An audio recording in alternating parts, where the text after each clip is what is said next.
context. First of all, you don't even know me. You don't even know what group I'm a part of. First of all, I do know what group you're a part of. I see where you have Ahaya. You're part of GOCC. Your group is a heretical group. Do you understand that I'm affiliated with former members of your group? The brother George from Australia, his whole congregation left because they realized that the doctrine was false.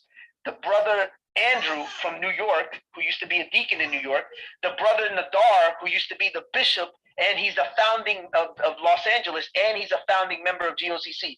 I've done interviews with all these guys. They've exposed your camp as being false. Go on behind the scenes in GOCC. I know all the ins and outs. I know all the drama. I know all the hypocrisy. I know all the false breakdowns. I know that the Hebrew that you guys promote isn't actually ancient Hebrew. I know that the tribe chart is pseudo. The fact that you guys had to include Polynesians as not Poly is ridiculous. Bam. Do you understand that if we look at genetic evidence, Polynesians are haplogroup K, Native Americans are haplogroup Q, African Americans, Haitians, the majority of those people are E1B1A. They're not the same people. They're not Israelites. And your people do not fit all the curtains. That's not even how you determine who an Israelite is. According to you, who is Israelites then? According to what the Bible says and according to historical provable evidence, the people that your people reject as Jews are the real Jews. So you're telling me white people are Jews? First, how dumb are you to assume that all Jewish people are white? Number one, don't you have members of? Wait. My man. First of all, your question is a loaded question. It assumes that all Jewish people are quote unquote white. First of all, let me show you how dumb this is. Are white people? If I looked at your image right now, I would assume you're a white man. Would I be incorrect in assuming you're white? Absolutely. My mom's Mexican and my dad's black. Your dad's black. So here's a question. How do you know your dad doesn't descend from a white slave owner somewhere 4 or 5 generations back? Do you know that for a fact? Nobody would know. No, yes, you would know. I'm going to tell you how you know for a fact. I'm going to give you a foolproof method. Take a DNA test. If your haplogroup comes back I, if it comes back R, you're absolutely European. Here, I'm going to give you a little something to think about. Gorilla Hebrew just took a DNA test. Gorilla Hebrew came back as a European on his father's side. This brother on stage, Bubby, took a DNA test. Though, first of all, it don't matter if you don't believe in DNA. The DNA is simply proving you are who you are underneath the skin. Why did they not have DNA tests back in the days? I don't believe in DNA tests, bro. So, bro, it don't matter if you don't believe in DNA. Well, I don't believe it. You can believe it. I don't. Period. So then take a DNA test. I'm not and if you come take back nothing. as R, you'll have your I'm answer. not gonna take nothing. I know you're not, because you're pseudo. You're a pseudo. You can say whatever. Man, sit in that audience, man. You're not gonna take a DNA test, because if you do, and it comes back not showing the results of the very people group you claim to belong to, the descendants of the transatlantic slave trade, you're just gonna reject it. Well, I don't trust DNA. It don't matter what you trust. DNA is DNA. It is what is underneath your skin. It's not telling you anything other than what you actually are. So all your little fantasy, all your little cosplay goes out the window. The DNA is going to tell you, this is a mirror, this is who you really are. Accept it, point blank.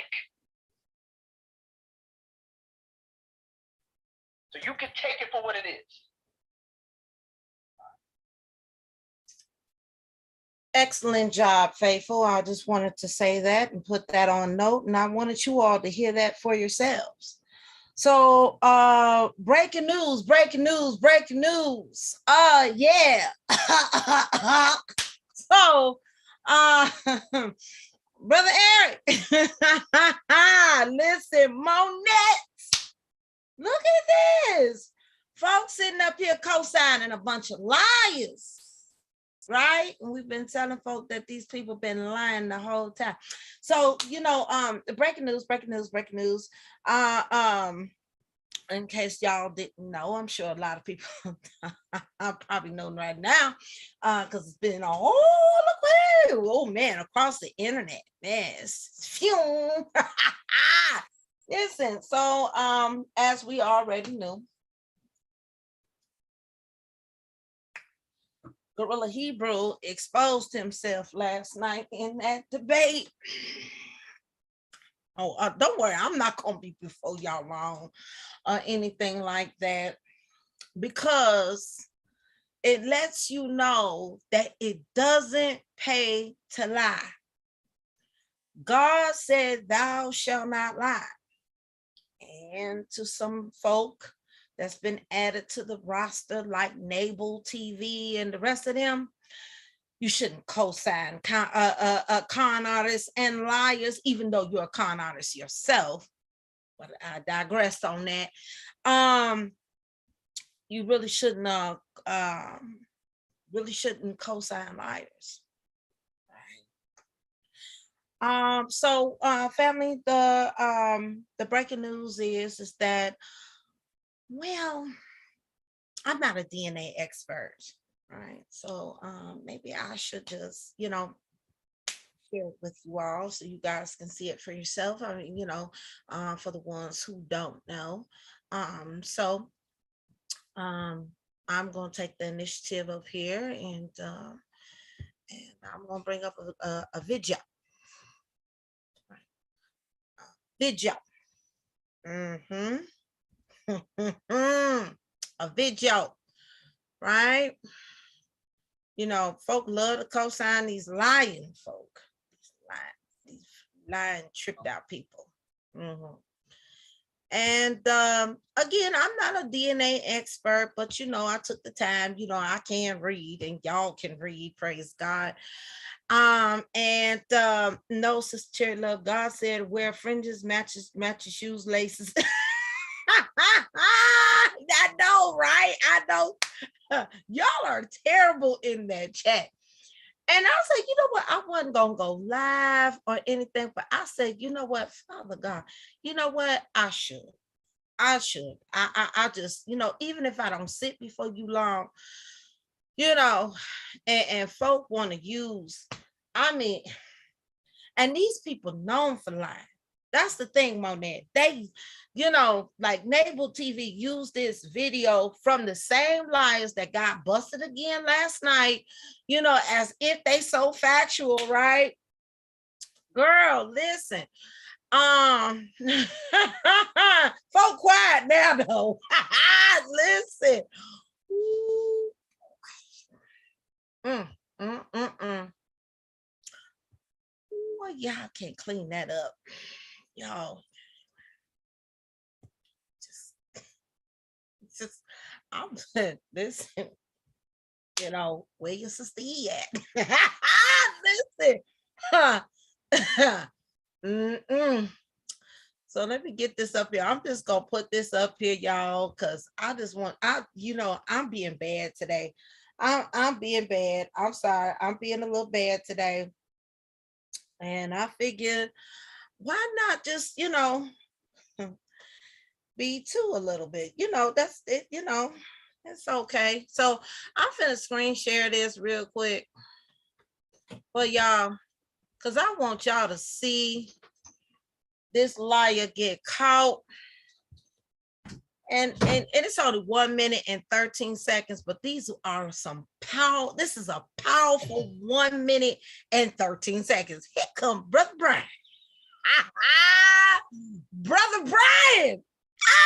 Oh! Oh my God, Brother Brian. Brother Brian, did you have any words to say before I play this little bit of lasting evidence how these people lie? Sorry. Did you? No. I mean, God bless everybody. Glad everybody's here. Remember, context kills false doctrine. I was kind of busy today, and I listened to it, but I didn't get to see it. And then I heard somebody say something about it. I said, "What? What in the world? What in the world?" Well, Brother Brian, I'm finna help you out right now, and for a few other people that don't know. So, Brother Brian, please open up your Holy Ghost ears, your circumcised ears, and I want y'all to listen to this. Praise God. Oh boy, you can't clean this one up. All right, here we go, y'all. For Morpheus. All right, everybody mute the mic, please. Does not come from Sudan. The DNA R. The R marker does not come from Sudan. And anybody teacher that has lost their mind, Alazar, you have lost your mind tonight. The R marker, if you know African ancestry with Rick Kittles, the black guy, darker than me and Sarnetta, he owns African ancestry. He has the R marker, and it comes from Europe. Why does it come from Europe? Alazar, I don't think you should have told us your DNA results, buddy. Because you might definitely not be an Israelite. You just exposed yourself. R is a European marker. Oh, that's what King James had. He had RM269, which goes to the Caucasus Mountains. So if you show us your Y marker tonight, I'll definitely tell you if you're an Israelite or not. You just kill your whole entire self tonight. Showing you your DNA R. The R marker does not come. Your DNA R. Your DNA R. I can't wait for somebody to splice this off. So, brother, that clip, Mr. Gorilla Hebrew revealed to everybody last night in the debate that his haplogroup, his DNA marker is R.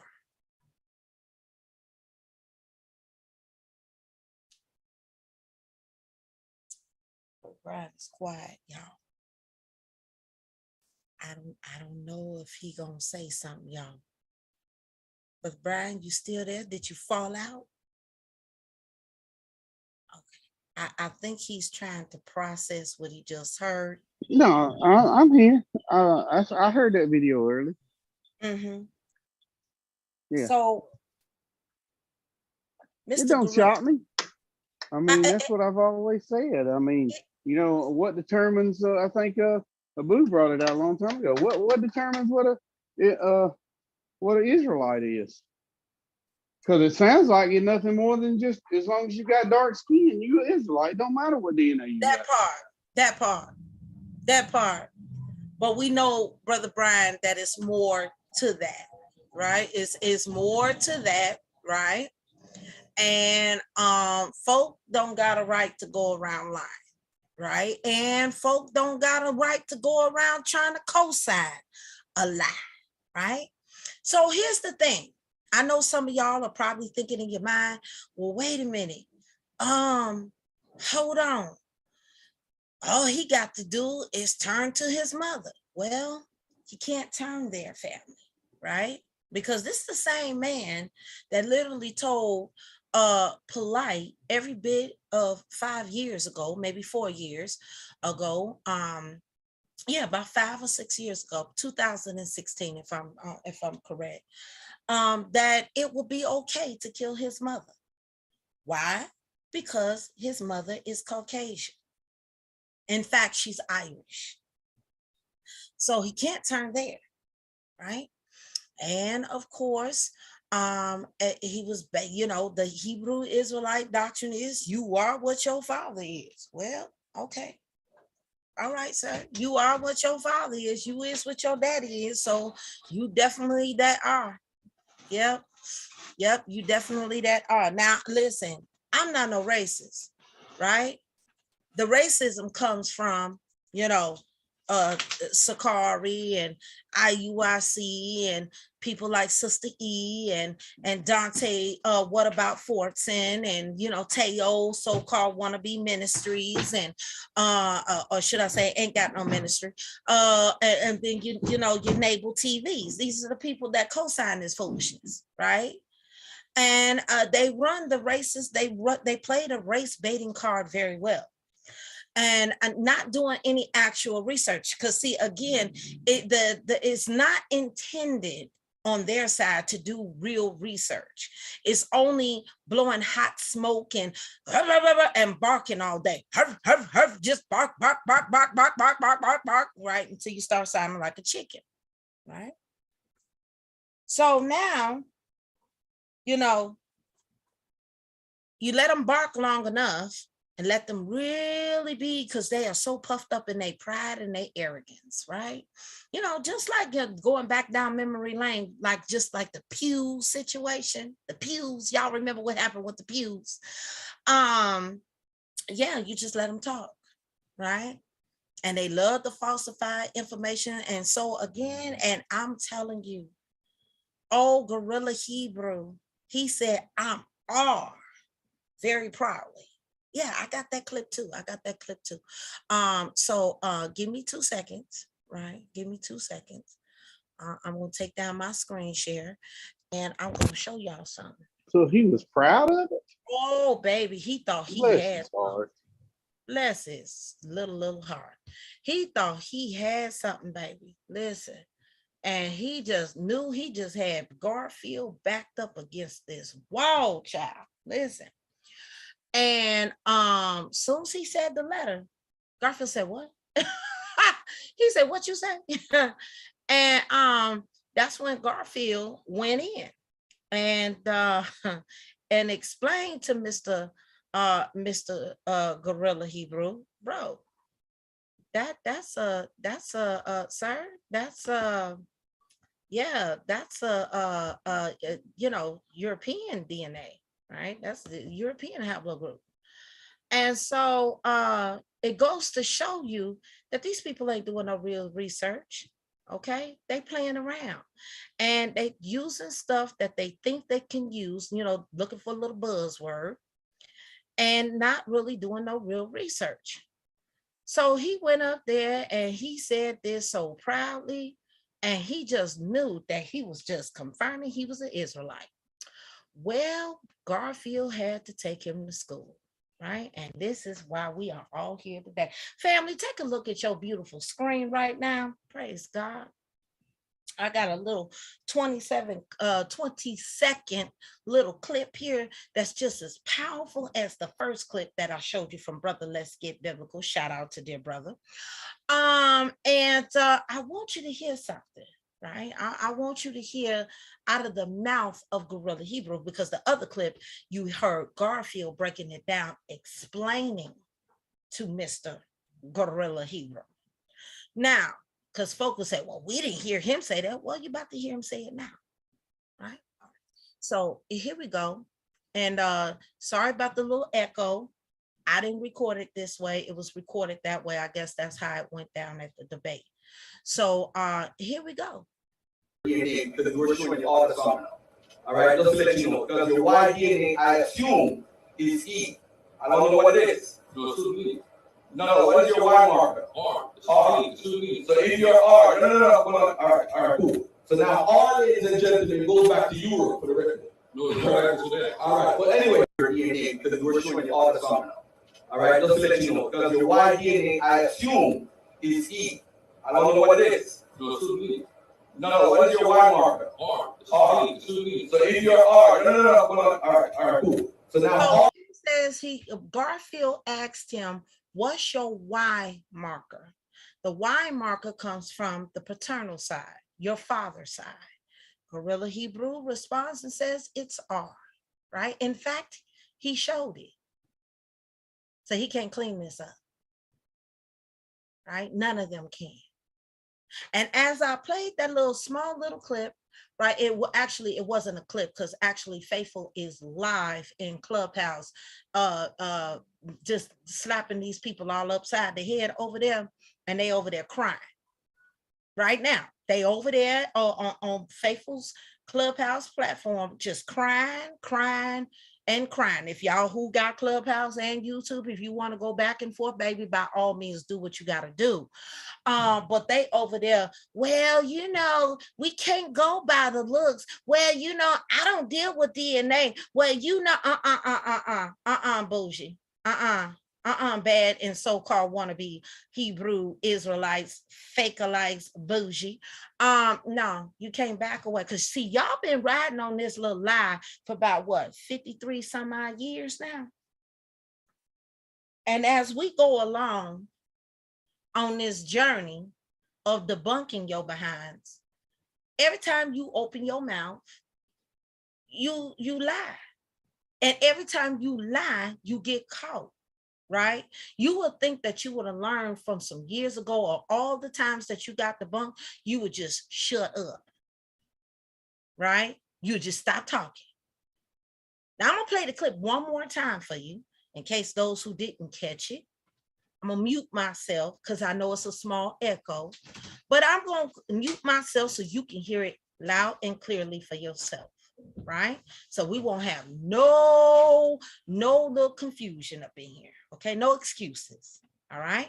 All right, so one more time, I'm gonna mute myself.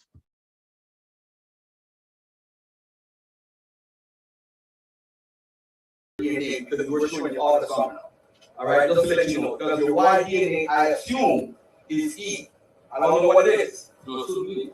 No, what is your Y marker? R. It's R. B. It's still B. So if you're R, no, come on. All right, cool. So now R, ladies and gentlemen, goes back to Europe for the record. No, it's right to that. All right, but anyway, your DNA, because we're showing you all the song now. All right, just to let you know, because your Y DNA, I assume, is E. I don't know what it is. No, it's still B. No, what is your Y marker? R. It's R. B. It's still B. So if you're R, no, come on. All right, cool. So now. All right, so you heard the question that was asked by Brother Garfield to Mr. Gorilla Hebrew, who answered. The question was, what is your Y? What is your Y marker, right? And Gorilla Hebrew responded and said, hey, Y, R. Okay, so when we look at the R haplogroup, and all of y'all can bring this up, it goes back to European DNA. So being that his mother is a European, and being that his father has the R haplogroup, European, then that would make Gorilla Hebrew what? Fully what? European, right? Mixed with other stuff too, but yeah. So again, family, listen, it pays not to lie, right? Because you can tell so many lies to the point that you forget your lies, and then it catches up with you. And here's the thing, these people have been lying. One of the biggest lies that they have told is that they have been doing research and breaking this stuff down, and they got the truth, Well, when you start actually dissecting their so-called little truth, right, you find out that they've been lying the whole time, right? So again, it pays not to lie again, right? And that's in the biblical text, thou shalt not lie, right? And of course, you know, again, I don't have a problem with Caucasian or Black or Hispanic or Oriental or whatever. I love all people. But again, that's not the Hebrew Israelite narrative, is it? Because they set themselves up to be so grand and so superior, and that only God is dealing with the Black man, and God is only dealing with the Hispanic man, and God is only dealing with the Native Indian man. But hold on, so I guess Gorilla Hebrew, God ain't dealing with you, right? And you know what, family? It wouldn't be surprising if a lot of them got the R marker. Right? It wouldn't be surprising if some of us Christians who are African American that has the R marker, but we don't have an issue with it, right? Because our doctrine doesn't ride off of racism. Our doctrine doesn't ride off of superiority. The only superiority that we ride off on is the superiority of the triune God, right? Which the Bible calls for anyway, right? That's the only one that we exalt, right?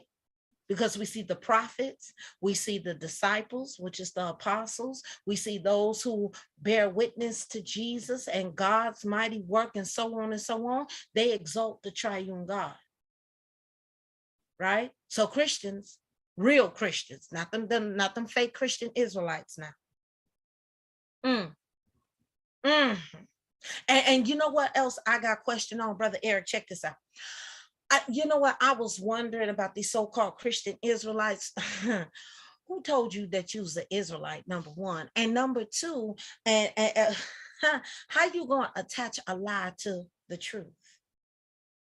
Right? even though I believe both sides of the coin regarding your story, them being a Christian or an Israelite, I think both spectrums are alive for them. Now, regarding being a Christian, well, that's true because that's biblical. But I'm still wondering, Brother Eric and Sister Monet and Brother Brian, maybe y'all can help me out here. How is it right to attach a lie to the truth? Doesn't that matter? While folk running around here talking about it doesn't matter. Yeah, it does. It does matter when you got a group of people claiming that they got the truth, but they going around here and they actually telling a lie. It does matter because God clearly says that he hates a lying tongue. Did he not? Or did we just make that up? God despises lies, does he not? Yeah, he made that clear too. Right? Lying is one of the 7 deadly sins, is it not? Go check Proverbs. Right? So again here, I'm just wondering, I got some questions, how it don't matter. And I'm just wondering, like, yeah, you know, how do we attach a lie to the truth and the truth to a lie? I just got a few questions today, y'all. I'm not gonna bother y'all too long. But Brother Brian, did you want to say something? Because that's the second clip, bro. So you heard him out of his own mouth. You heard the question and you heard his answer. Right. And again, I don't claim to be a DNA expert. I've been saying this for years. I've done a little bit of reading. So I'm probably a little bit better than what I was a couple of months ago. But am I a professional? No. But I know a few little things here and there. I know one thing. I know that our group is definitely a European marker. And you know what? That kind of reminds me of a person a few years ago that tried to pass off RM629 as a Hebrew Israelite marker, and then come to find out he decided that he wanted to backtrack. Y'all know who I'm talking about? Mr. Yehukanan himself. That part. Go ahead, Brother Brian. I'm sorry, I didn't mean to cut you off there, brother. Did you have anything to say? This is quite interesting. I was just agreeing with you because I remember it. But you know what's so crazy? Mm-hmm. You got some groups that say that it's E1B1A. Some group, I think it was Teo Ministry or something like that, in Genesis 49. They claim it's G, and now Hebrew Guerrilla Hebrew say it's R. Man, I don't think they know. They don't know. I'm glad you brought that point up there, brother, because again, they all got different stories, right? Not just only in their doctrine, but their narrative story. They all got a different narrative. It's not consistent. That should be a red flag to the people that hear them, that like, you know what? Your story seems to change every single second. Not even day. Every single second, your story seems to change. It's not consistent. That means it must be a lie. You must don't know. Then I had a gentleman today when I was on Garfield's platform earlier today. After I got out of church, because I went to early morning service, and I just hopped on for a little bit, just a little while, and one guy was like, well, I don't hold to the Bible like that, all of it I don't think is true, but I'm an Israelite by faith. I said, an Israelite by faith? I said, that's one too many faiths, sir. The Bible only pushes one faith. Where you get this extra faith from? And y'all know what? He couldn't answer me. All he gave me was, well, I'm trying to answer your question. And I got all the hostility. Sir, relax. I just asked you a question, right? They're dealing with you on a scientific level regarding the DNA situation. And I'm dealing with you on the biblical perspective, because now you're trespassing on my territory as a Christian apologist. So wait a minute. You said that you're an Israelite by faith? Well, family, listen, I'm sorry to trouble you, And I guess I can take that down. So I'll go right over here to Blue Letter Bible. And I'll challenge any one of the Hebrew Israelites that's in my bushes, and even the Christians that's in my chat. I will challenge any one of y'all to show me a book, chapter, and verse saying that you are Israelite by faith. Or show me that the Bible pushes having faith and being an Israelite. Can anybody show us that today? Don't worry, we'll wait.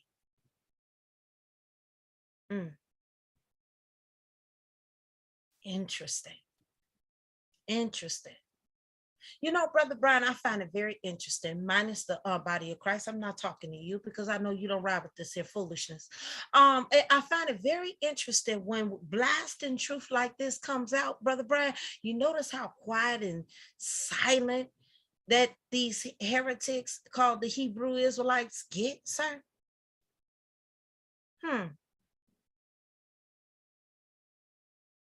Why are you so quiet now?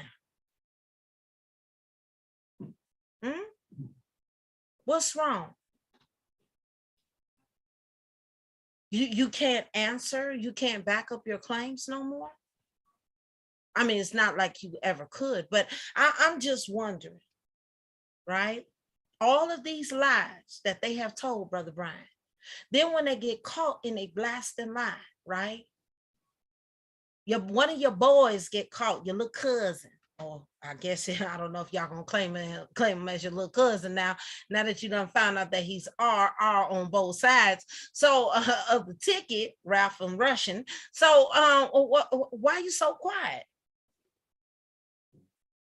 That's my question. This is the time for them to scream out, ain't it, Brother Brian? Right? And you should see them in Clubhouse, Brother Brian. I mean, they up there giving a violin story. I can only imagine. Brother, listen, only thing I could think of was break out the guitar, break out the violin, break out the organ, and just break out the Tojo band, just because these people are showing up playing a whole lot of strings. It don't shock me. These people, man. I know. It shouldn't shock you, right? It shouldn't, right? And focus, I mean, just whining and crying. I just want to know how long are they going to continue to be in this lie? Well, Brother Brian, that's a good question. That's a very good question, right? That's a very awesome question, right? Because Nable TV and the Nableites, they show enough quiet.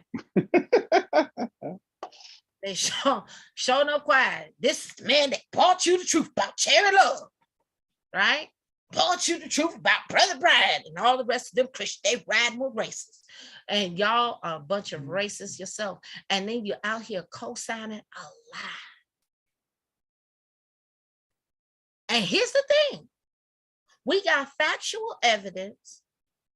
We got actual people to actually prove what we're saying right now, right? I can go right now into Clubhouse where Faithful is right now, so you can hear your fellow cult members, Hebrew Israelites, are right there trying to save face, and they playing the harp strings right now. Well,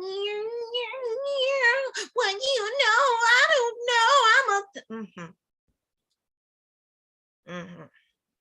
It's mighty quiet on YouTube, ain't it, Brother Brian? Folk done got silent. So I guess out of all of this, I guess Brother Brian, folk ain't got nothing to say, right? Right? And we seen the yelling spree of yesterday, you know, with some Christians going out there confronting IUIC. Bravo, bravo, bravo, right? But I just, in the back of my mind, I'm gonna be honest, how could you do that and you helping co-sign a lie? That's what came to my mind. I wasn't thrilled at all. Right? I wasn't thrilled at all. Right? But I'll leave that for another time. Right? So let me see if I can go over here real quick. And maybe y'all can hear some of the conversation from earlier on, right? Let me see. Yep, this is from 4 hours ago. So here we go. Able to do that and see what I can do. All right. All right. Peace and love. For anybody that joins on what's this? On Clubhouse. All right, we're gonna have a conversation and do what we do. All right. All right. So the debate was last night, which was July 9th. It was a very good experience. I had a few hiccups and so forth. Lil Tiana Jr. Hold on 1 second, family. 1 second. 1 second. So I'm going to forward in. Garfield gets a lot of calls for some odd reason when he gets on. I don't know why people want to call him when the man goes live. So I'm going to go right here and I'm going to take us in just a little bit. Here we go. She like, forget Garfield now. I'm not cooking. Hey, and Goes, you want to go over Sister Cherry house? Yeah, she cooking. Yeah, no swine, but she cooking. Hey, do you guys want to show this clip? Because there's a lot of controversy in Gozi about this clip that me and the brother was talking, and I'm gonna show the clip on I'm gonna play it live so people could take a look at it. And I'm not saying it to disparage the brother, by the way, too. So ain't nobody gonna, because me and Gorilla, we good people, and he's a good guy. You know what I'm saying? But this is something that I never expected at the debate in Gozi. I never expected him to come out and show and talk DNA. Obviously, he's not familiar with DNA with his conversation, but I want people to take a look at what the brother said and draw their own conclusion, because it was pretty interesting. I'm gonna play his part first, and then I'm gonna hold on. Let me. So I'm looking at this, and of course, typically. Hold on. Let me put it on the screen. I don't know if anybody in the audience. I don't want to. This is a part of the debate. And I want people to, I don't have the full debate, so I'm sure Sonata is going to play it sometime. But check this out, family, and draw your own conclusion. And then I have Brother Ngozi come in. Ngozi funny. Right? Okay, cool. That makes sense. So I'm looking at this, and of course, typically, anybody black, when you send that DNA, what's going to happen? Okay, let me pause right here. As you can see on your screen, and I'm going to blow this up bigger. I know you probably can't really see it.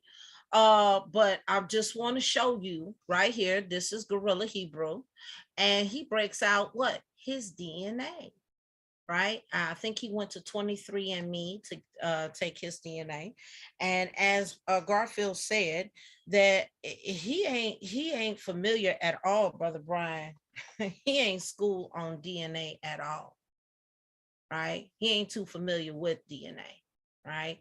Now, where I differ with Brother Garfield is Gorilla Hebrew a good guy? No, I wouldn't call him a good guy at all, because the man is a liar, right? Just like the rest of them Hebrew Israelites are a bunch of doggone liars, right? And then when they get caught in their lies, Brother Mike Ranger, right? They want to play the violin, the whining. They want to play victim. No, you can't play victim now, because listen, y'all putting this stuff out, and then when people pluck back all of those lies that you put out and you get caught, listen, you can't save face, right? But I'll continue. I digress. I'll shut my mouth. I want you to hear the evidence for yourself. Tell you you're a little bit Nigerian, you're a little bit Ghanaian, you have some Angolan, Congolese, some Senegambian. It's gonna always give you a little bit of this. But here was the most interesting part to me. The oldest part of my DNA says Sudanese. Now this let me kind of scratch my head for a second. How is the oldest part of my DNA Sudanese? We're from West Africa. That's where the slave ship left from, not the Sudan, right? Next slide. Then I thought about this. The Akan migrated from the north. They went through Egypt and settled in Nubia, Sudan, around 500 AD. Due to the pressure extended on Nubia by the Aksumite kingdom of Ethiopia, Nubia was shattered, and the Akan people moved west and established small trading kingdoms. These kingdoms grew around 750 AD. The Empire of Ghana was formed. Now it begins to make sense because I know that the Akan were scattered all over the Caribbean, right? That would include Haiti.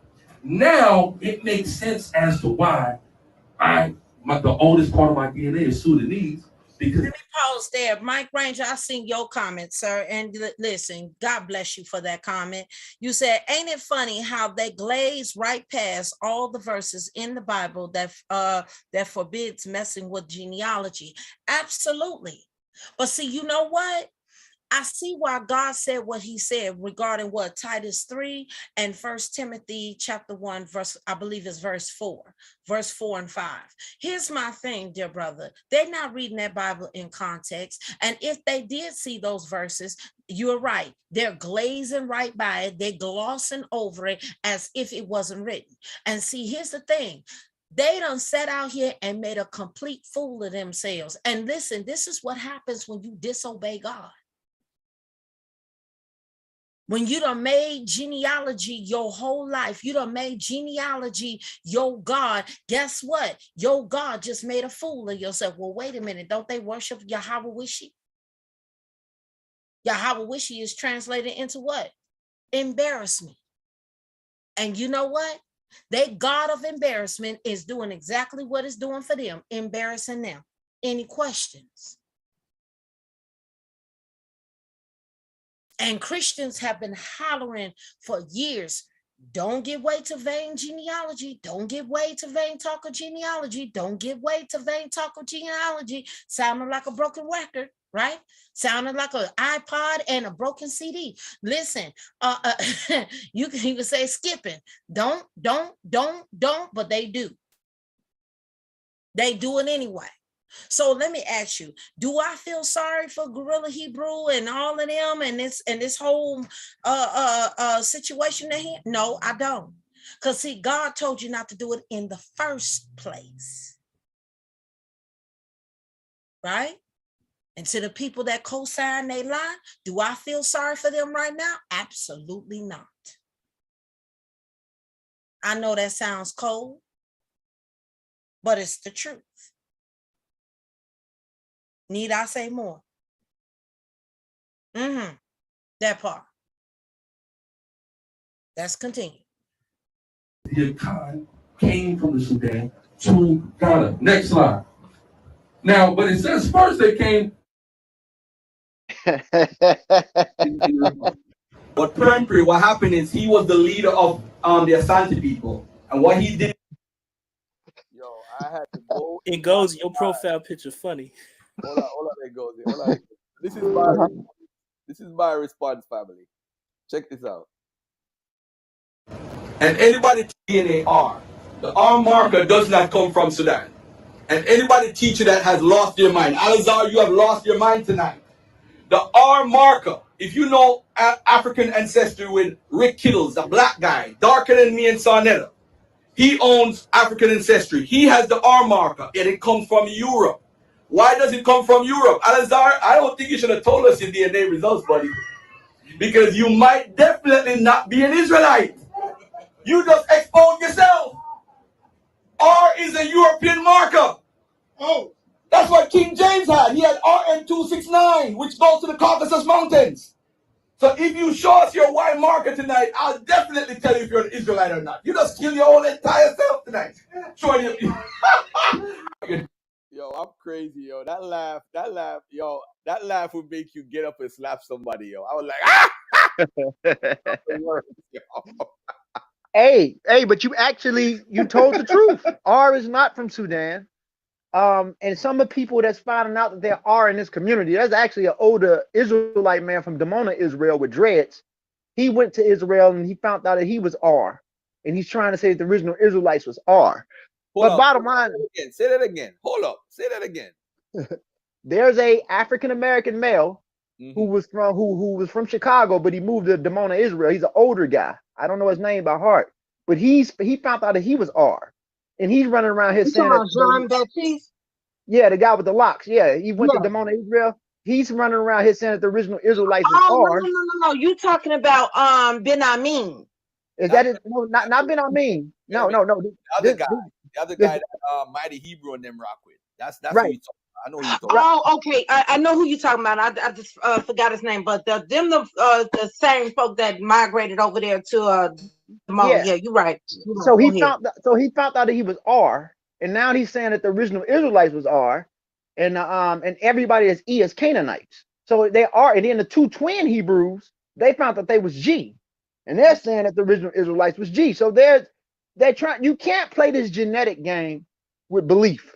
You can't do it, especially with the Middle East. The Middle East is a zone of confluence, so they had a bunch of different markers, especially after the Bronze Age, and that's problematic.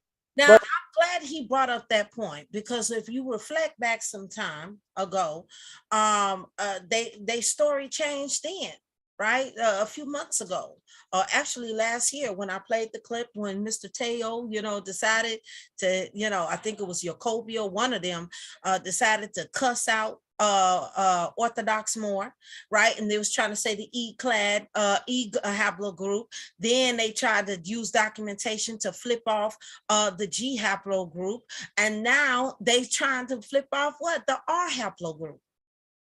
Their story is not consistent, ladies and gentlemen. They keep changing what we're gonna go through all letters of the alphabet of the haplogroups now. I mean, I ain't gonna ask that question, but I almost did. But again, Brother Brian, do you see the inconsistency here? Do you see the inconsistency here? Yeah, I do. I mean, like I said, you just heard him when I brought up earlier about the twins bringing up G, and then another person was bringing up E, and the other person, now he's bringing up R. You pretty much Right. Now you're looking at just, it don't matter what you are, as long as you got dark skin, it means you're Israelite. There you go, sir. There you go. So that little ride or die, little slide, little comment, oh, well, we can't go by outer appearance. No, they really do go by outer appearance. Right? They really do. Right? Because they're racist. Right? And they're getting caught up in their racism. And their racism is making a fool of them, Brother Brian. These are unbelieving fools.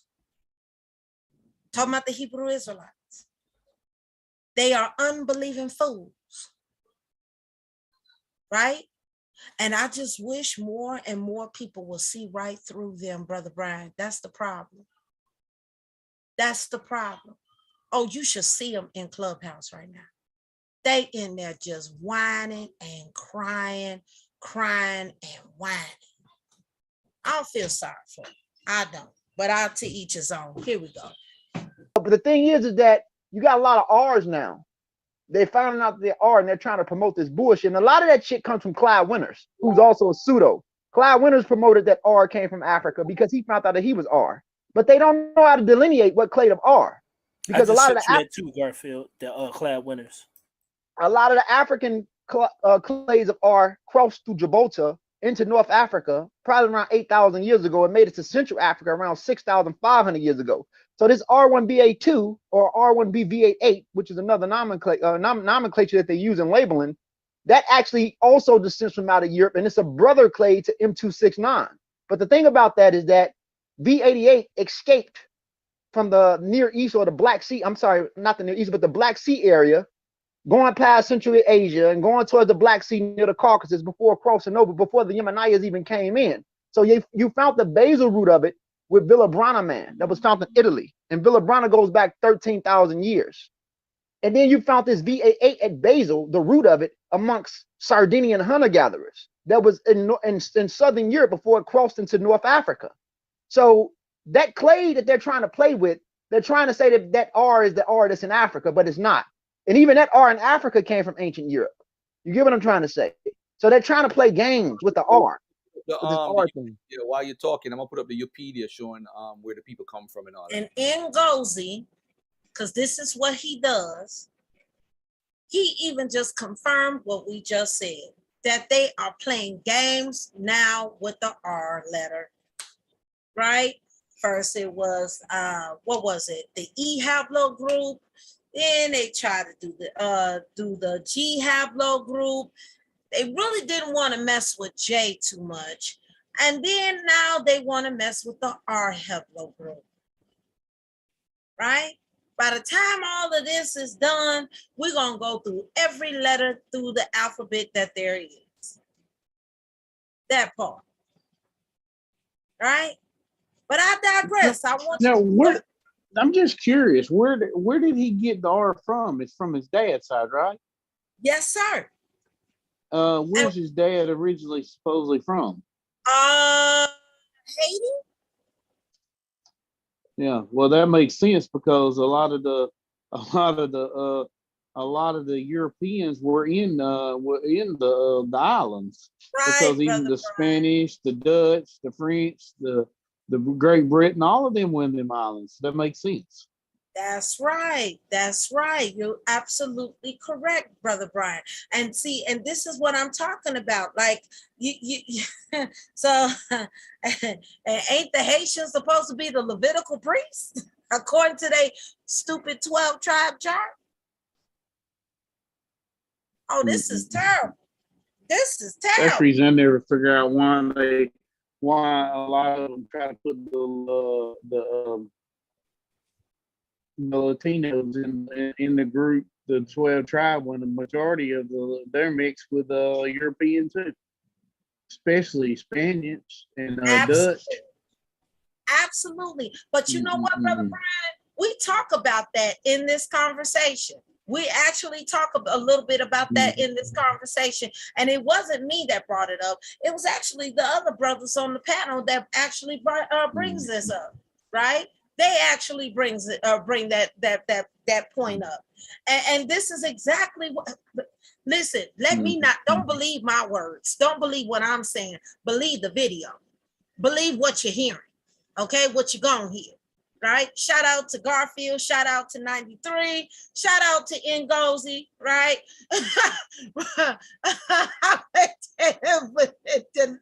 Listen, bro, listen, I'm not that talented to make this stuff up, right? You can't make this stuff up, right?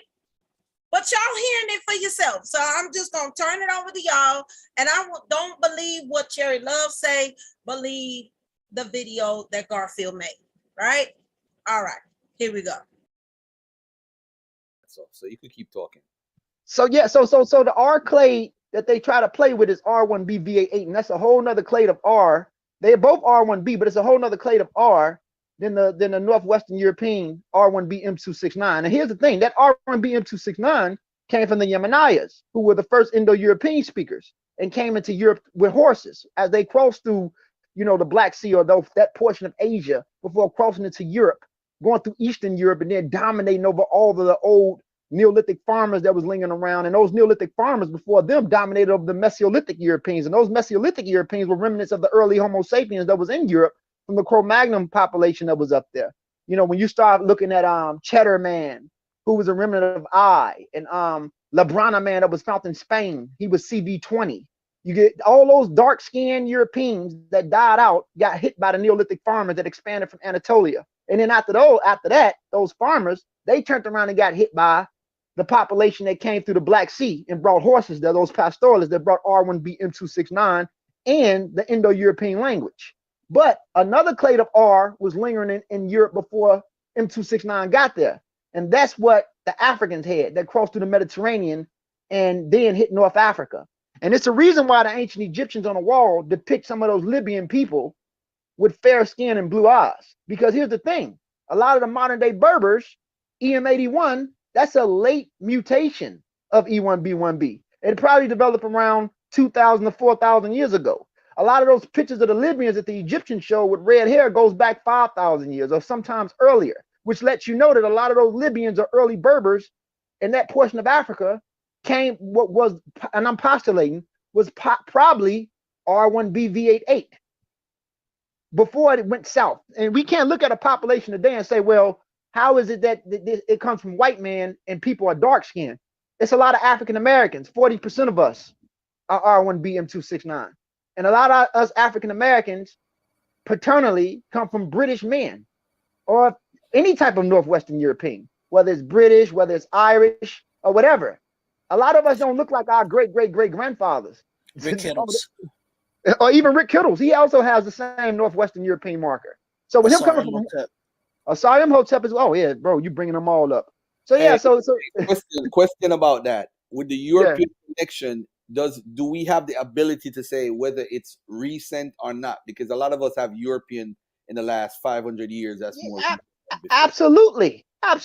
They can give you the estimation time of when it was inserted. I mean, 40% of African American men have it. 30% of Jamaican men have it in the Caribbean. A lot of Jamaican brothers have it. Nah, man, I don't know what you're talking about. No, what I'm saying is that Africans through the Caribbean period, we all mixed with these people. These people were breeding with us in some type of way. So a lot of Africans of the diaspora as a whole, whether we're in North America or whether we're in the Caribbean, I'm talking about all Western Sudanic Creole people, which we all are, all mingle with these people. So what I'm saying is that, you know, a lot of Black Americans or Blacks period all through the diaspora have this R1B M269, and it came from those Northwestern European men that gave it to us, period. I mean, that's just a fact.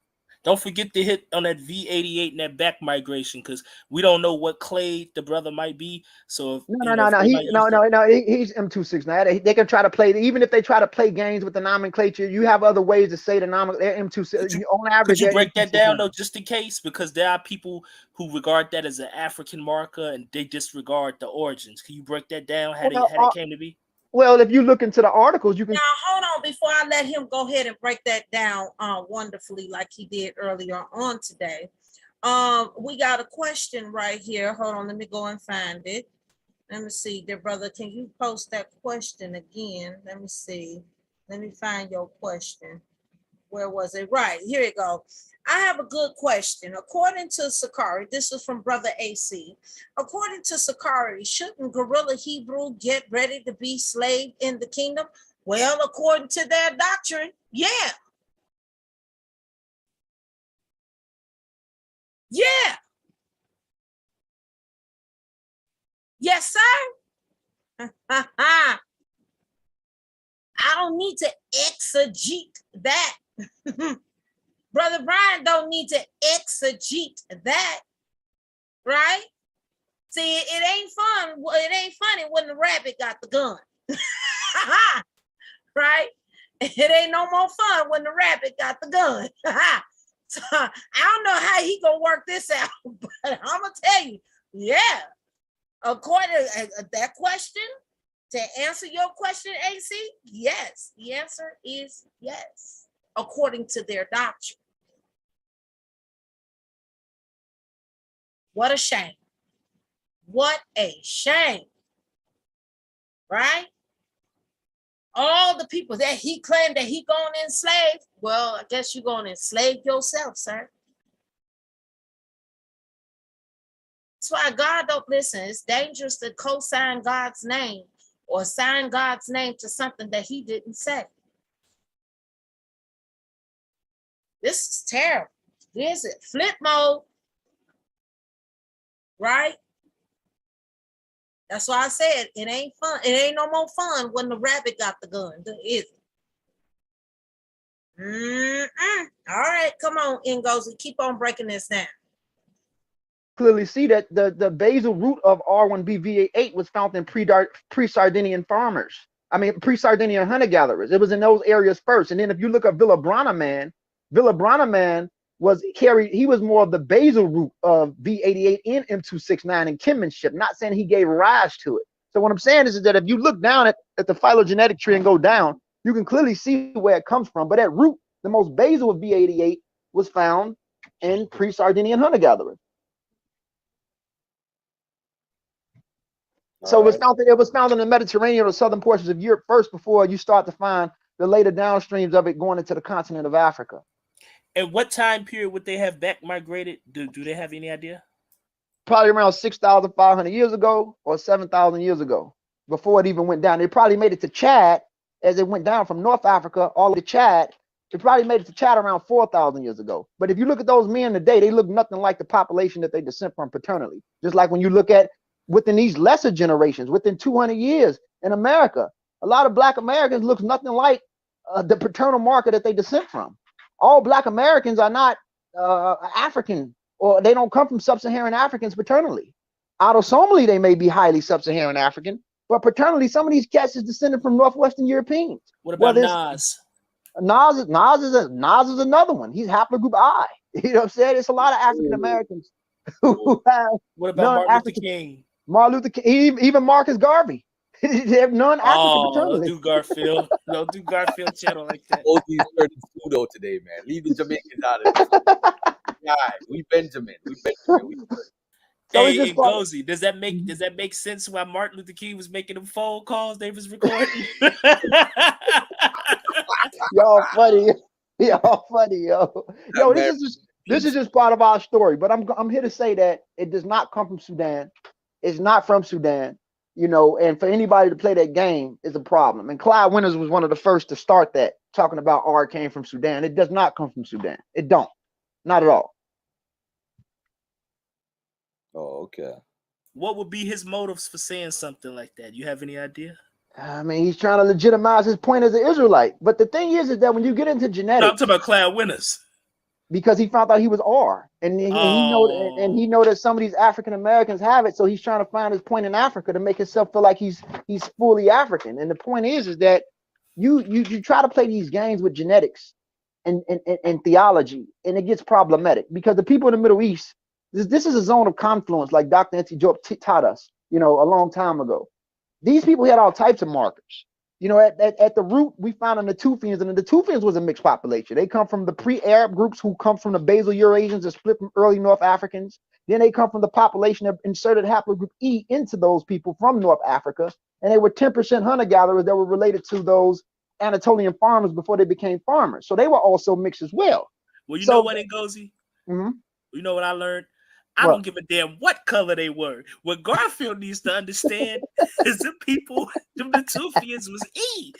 I'm not a racist at all. But yeah, the Natufians were E, but then you have the pre-Proto Neolithic that's related to them, and a lot of them were E, and then they had some T as well, and then some H was amongst them as well. And then you have the Bronze Age population and the late Neolithic and the Bronze Age, where haplogroup J starts to come in and dominate, and there's a bottleneck of E. Then they blend. And in the Middle East is just a zone of confluence. So by the time you get these Israelites, the oldest Israelite literature, and Garfield is good at this. This is Garfield. You have to find the oldest Israelite literature. So we going into around, 2,800 years ago when they found the first set of literature, or probably less than that. At this time, they are not exclusively E. They're not exclusively J. They're not exclusively T. These people are all mixed up in that area. All mixed up. All types of people that came in, came out, mingled. I can't even say that they're fully Natufians, but they do have a Natufian remnant that's part of their story. That component is amongst Middle Eastern people, especially in the Arabs. They have the highest component of Natufian related DNA. But remember, the Arabs and some layers of their DNA split from the early populations from North Africa or those early basal Eurasians before going into over there. But they also have a late Neolithic Iranian component, which inserts the haplogroup J into those areas. So again, the Middle East is very confusing. So by the time we get this literature down a line, even Proto-Semitic, you know, the Harithian population, the Proto-Semitic speakers were related to the pre-pottery groups and related to the Natufian, and they would have been EM78 or some clade of E. That makes sense. But by the time you get established Semitic down the line, with populations coming from near the Caucasus and Iran or different areas, they started to take on the languages of their mother. So then you got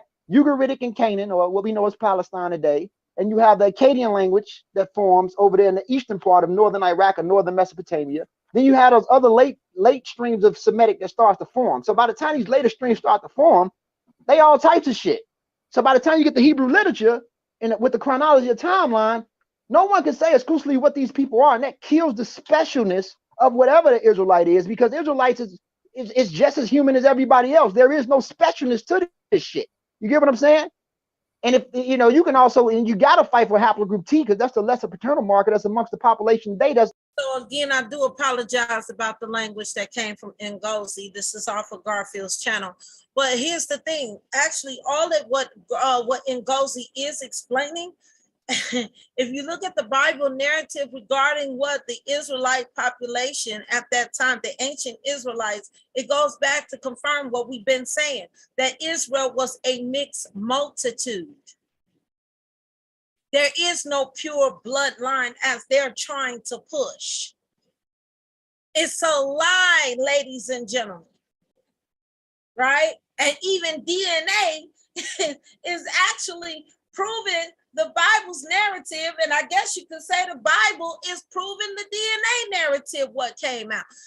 We're all mixed. That's why God said, don't do this. Listen, we can go through Jesus' whole genealogy again, and you're not gonna just find nothing but pure Israelites. You're gonna find Gentiles. Hold on, this thing started out with a kickoff with who? Adam wasn't no Israelite. J-Red wasn't no Israelite. Enoch ain't no Israelite. Shem ain't no Israelite. Melchizedek ain't no Israelite. Abraham wasn't no Israelite. Come on, you fighting over a name.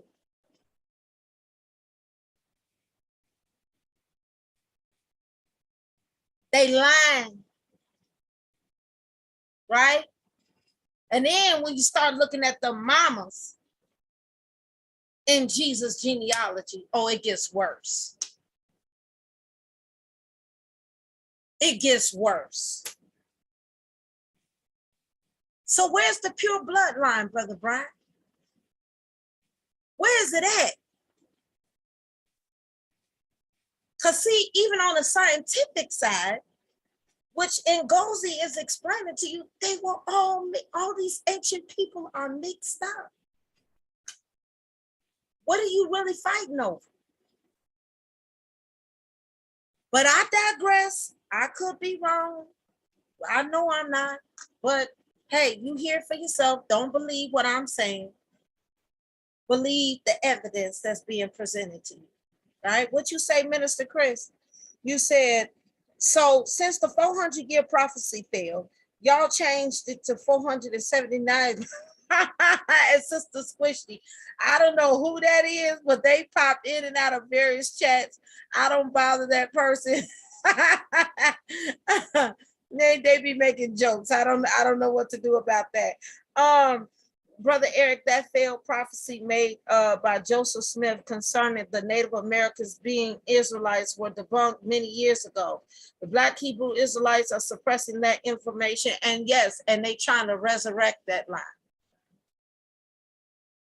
Right? And interjecting themselves in it at the same time. It's ridiculous. It's ridiculous, right? But I digress. Listen, Ngozi is laying it down for you. So I mean, there's really not much I can fill in or take away because again, I'm not a DNA expert. Never claimed. Brother Brian probably have more knowledge than I do, and I'm okay with that. I'm perfectly fine with that. But what I'm not okay with is how these people rolled on a lie, how they literally did a whole lot of bad damage to people, feeding them a lie. And what I'm not okay with is folk who see them doing this, you co-sign this lie. And I'm talking about some of these so-called Christians. Y'all know who I'm talking about. I don't need to give no names. I digress. Here we go. That was amongst them with the clays of Eve. So by the time you get this literature that's formed much later, there's no telling what these people are. And the idea of a special race of people that's chosen by God, it becomes bullshit. Because I'm just saying, the most devout people are the ones who are most faithful to the upper force so that we know as God. It should be based off a haplogroup, regardless of haplogroups telling a deep mainstream story, a deep ancestral lineage, paternally or maternally. But what I'm saying is that by the time you get this literature, it's all zigzag. And people all playing this game. It doesn't make sense. And you got a question by Jamel Williams. He said, Ngozi, what traits did Africans give Europeans based off Hold on. Before we go to that question, this brother had a comment that I thought was pretty important. Okay. What about the people that have R1B that have a Jewish background? You say repeat that again, Garfield? What about the people that have R1B that have a Jewish background? Well, what about them? A lot of that it was already, they play games with the Jews because, again, you know, whether they're Ashkenazi, Sephardim, or the Jews that live the Portuguese groups that, you know, Sephardims or whatever, they have R, they have E, they have T, they have R, E, and J, and then some of them have T in some layers of their genetics. And the thing is that they have a specific R, but that R1A that they find was always drifting into Eastern Europe for a long time. So again, this kills the idea of a specialness of these people. Not saying that they don't have a Levantine early connection, because the population of Levantine people did drift into Central Eastern Europe and mingle with a lot of people. But that was a bottleneck. It was a strong bottleneck amongst these people. And then, not to mention, they tried to say it was based off the maternal line later, right? Maternally later, but a lot of the maternal lineages was already in Europe. So it kind of kills the idea of what they are. The whole system is just make believe, bro. It's belief. It's belief. It's really belief. When you start following the phylogenetic tree and start looking into these people, so this whole R1 marker, I'm sure R was amongst people in the Middle East, because they found R amongst an ancient Canaanite or some type of Canaanite soldier that was in the Middle East. So R was there, just like King Tut was R. But I'm sure his R was connected to the population in Africa, R1BVA8, but he still was R. And R went through the Sahara before going into the Nile. You know, so I'm sure that there were Israelites with R. What clade of R? People play games with that. So a lot of these R's that they talk about in Europe is highly a clade of R1A1, which is already in Central, which was already in Eastern Europe. It's problematic. So when you start following this phylogenetic tree, you start to look at, damn, are these people really special? I don't care what group of Jews it is, Ashkenazi, whatever. Are they really special? It's a belief, bro. What's up, Robon? Let me see. Robon's on the train. Let me see if his signal good enough to talk. What up? What up, God? You looking out the window. Oh, there you go. Yeah, that signal is crazy. See, he barely moving too. Yo. What up, King? Oh, you can hear me? Yeah, man. Yeah, what up, man? I ain't get to watch it, man. I've been on the grind, bro. But I don't need to watch it. I already know what happened. There's no new argument, bro. So I don't know. Yeah, I mean, it is what it is. Yo, I don't need to watch Gorilla came out last night. Yes, he did have new information. He came out and said he was R. Hello? Can you hear me? Yeah, you signal bad. Yeah, he came out and said he was. Yeah, I think his signal is bad. What the fuck does R have to do with Israel? Like, what the fuck that got to do with that? Yeah, but he's trying to say he's Raw, you chipping in and out, bro. Hold on, I'm gonna change my I'm gonna take the Bluetooth. Hey, while you getting goes here before he leaves, you can hear me? You can hear me now? American DNA. Yeah. I could hear you. Yeah, I took the Bluetooth. I think that's what it is. I see in the comment section. What does R have to do with an Israelite? If R predates fucking Israelites, why do they keep doing that? Why do you keep doing that stupid shit?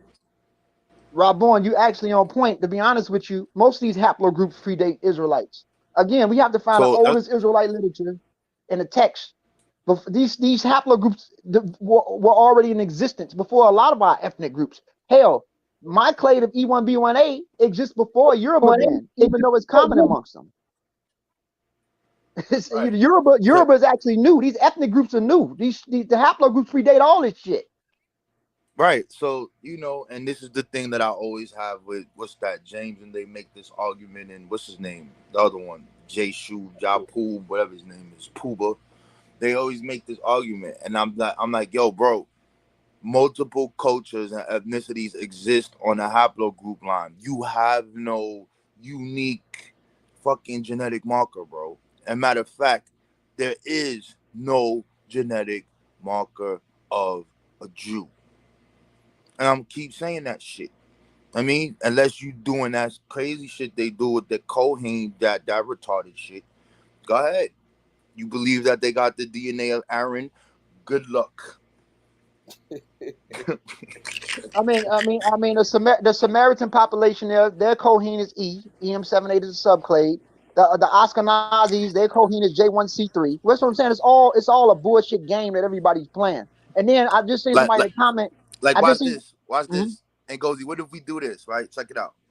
Let's say we just erase the 12 tribes and we use the Quran. And I want to say that, yo, we are the people of Ishmael. And I go around and take people's DNA of who claim to be that they're Muslim in these specific areas. What do you think they haplogroup gonna be? If I'm going in the Middle East and I'm going in these areas and I'm like, all right, this is Ishmael. Okay, look, we all of us that claim that we Muslim, we all got this haplogroup. Thus, we the children of Ishmael. That shit is stupid, bro. Not to mention, That's what they doing. not to mention in the Quran, which means to recite. Islam is, these people are responding to the contradictions in the Torah or the other books. And there's actually a fourth son of Noah that drowned. It's not just three sons. There's a fourth son as well that drowned when you really study the literature. But that's another story. So yes, it's really problematic to deal with belief in theology. And not saying that people don't have a right to believe. I think the most people that believe and that's most devout to it is what's more important and convergent than to be born into bullshit based off a specific lineage. That's problematic. And to try to do that, I mean, people got a right to do what they want as people, but it's kind of it becomes problematic. And then just because estimations of these mutations, which could be postulation, because the timeline could be problematic, but yet and still they do follow methodology to give a hypothesis of the timeline. But because you find postulations there, that's the God of the gap theory that people try to insert their belief in things. Given us, that's kind of problematic, and it's really problematic. That's why I let people do what they want to do. If you want to say it, I can't denounce that Jews or Hebrews did not have haplogroup E, because you find that's the second largest haplogroup amongst Jews. But it doesn't mean that just because the Jews got it, they're not the only people that got it. There's a lot of ethnic groups that got that marker that had nothing to do with Judaism at all. The same thing with J. J does not have nothing to do with Judaism. The Arabs and Jews hate each other. You know what I'm saying? So, I mean, it's problematic when you try to deal with haplogroups. And then you can tell a motherfucker, I'm not trying to be curse on your show, Garfield. I'm just keeping it 100. I deal with Somali people and Horners really heavy, and North Africans heavy. They not riding with all that haplogroup E. We are E. A Somali nigga tell you, no, motherfucker, we E1B1B. Like, you got to hit the arguments. They not demonstrating like that. This is all bullshit, bro. I mean, it's bullshit to people that's really living in reality. But for those that have belief, it is what it is. And I wanted to answer the question to the brother with the R1B that talked about R1B in Iran. That shit came from Indo-European speakers in Iran. The Persians were Indo-European speakers. The Hittites were Indo-European speakers. The Mitanni were Indo-European speakers. The Hindi people that migrated into India, they gave Sanskrit, were Indo-European speakers. And they all carry R. So it only makes sense that the Persians in Iran will have R. Doesn't mean that it came from there. It does not come from there either. Right. I don't know though. That clubhouse stuff woke us up. I don't know about you, but it woke me up to North Africa and what they real issues is, bro. They be living 3 miles away from each other, and they like, yo, we this tribe, we this group, get out of here. I'm like, yo, and they look the same, bro. Well, notice that Ngozi keeps saying the same thing, right? That they're playing games with the haplogroups, and again, it is based off on their belief. Right now, I don't agree with the profanity or whatnot. It's not my platform. I can't control other people's platform. Do I agree with it? No, I don't. So we kind of fighting through this. But what he is saying to you regarding the information of how this go,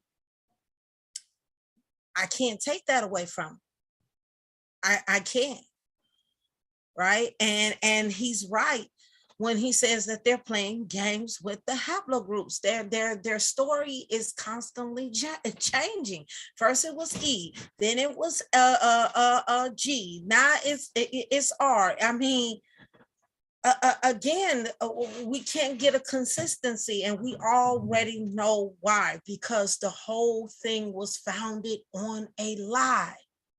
Right? If you think back a couple of months ago, a couple of weeks ago, when I played what was his name? Johanna. And I played that guy Neftali, Ben Neftali. He told you in the video that was the hook. The 12 tribe chart, the name is the hook. It's not real. But they got these people believing that it is. Oh, this is messed. I mean, it's really messed up. It's really messed up. But again, I'm gonna play a little bit more of this or whatever. I'm eager to hear what Brother Brian has to say on what Ngozi is saying, and I want you to hear all of us, you know, because we kind of speak quickly here and there, but I want you to hear the full story. And again, Gorilla Hebrew put his whole leg in his mouth last night, right? I don't think none of us expected it, but it happened, right? So again, you know, when you're lying, there's a strong chance that you'll put your whole foot in your mouth. What can I say beyond that? Here we go. That's crazy, bro. Oh, yeah. Niggas in Chicago do that though. We be across the street from each other though. Yeah, I get that, but this is a little. It's yeah, I get it. I get deep, it. I get it. It's deep. It's like a deep ethnic history, and there's a difference between these people, and they make that be known. He be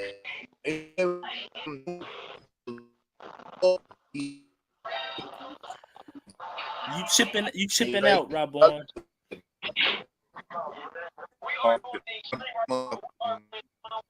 And somebody sound like they watching TV or something. Oh,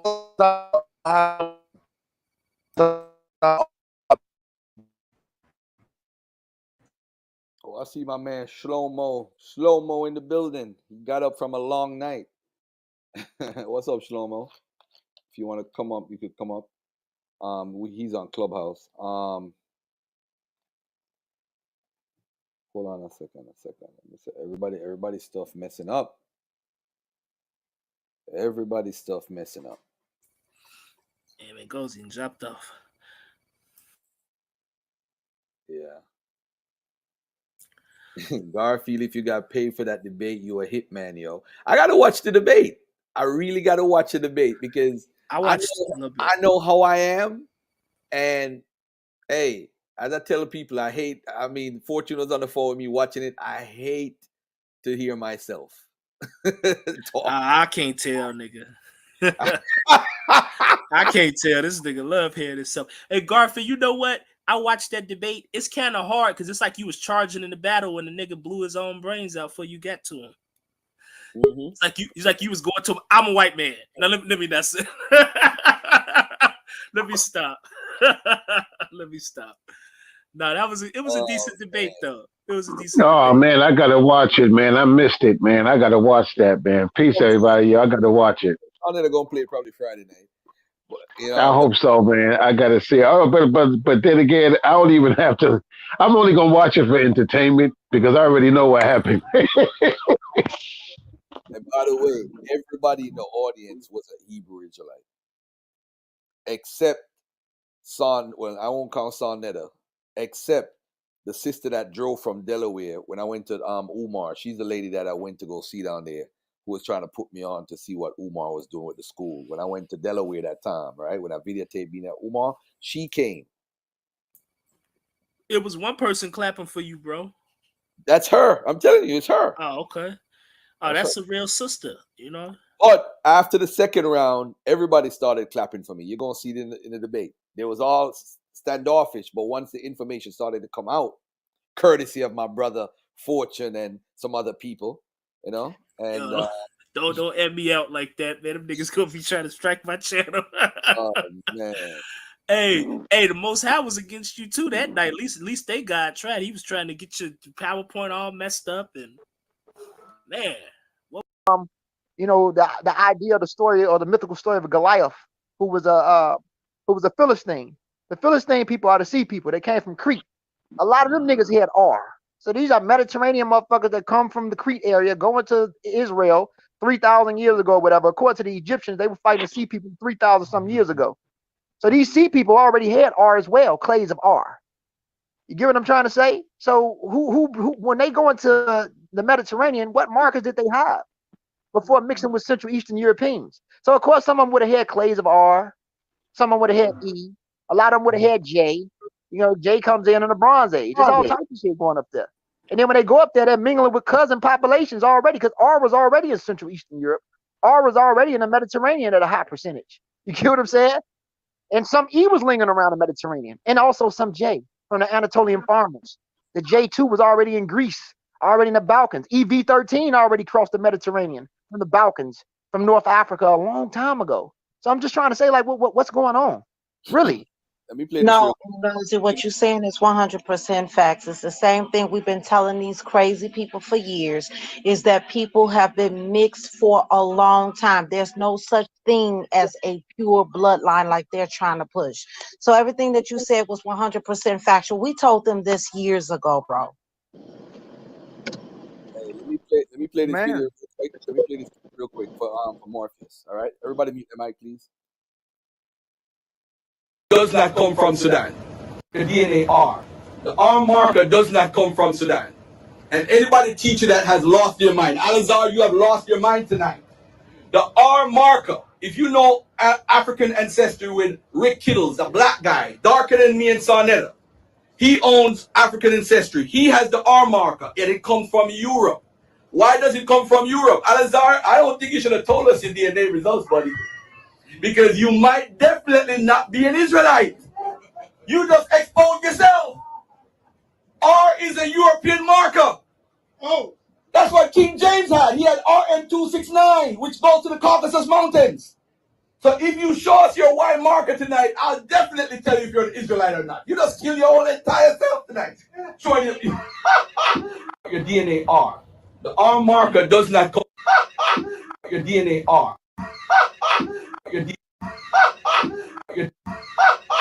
Your DNA R.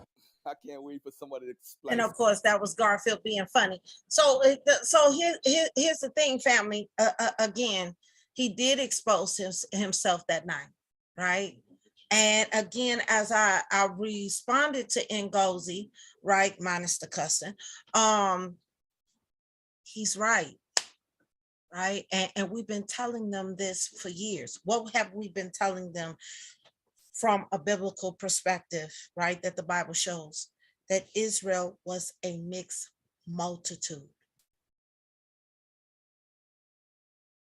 So where did this pure line, bloodline theme come from? Where did that come from? I'll tell you where it came from. They made it up. Right? They made it up. So now they're getting fried on that lie. I don't know what they're going to do with Guerrilla Hebrew, but I know there's a lot of camps that don't like him. You know, that disagree with him, of course.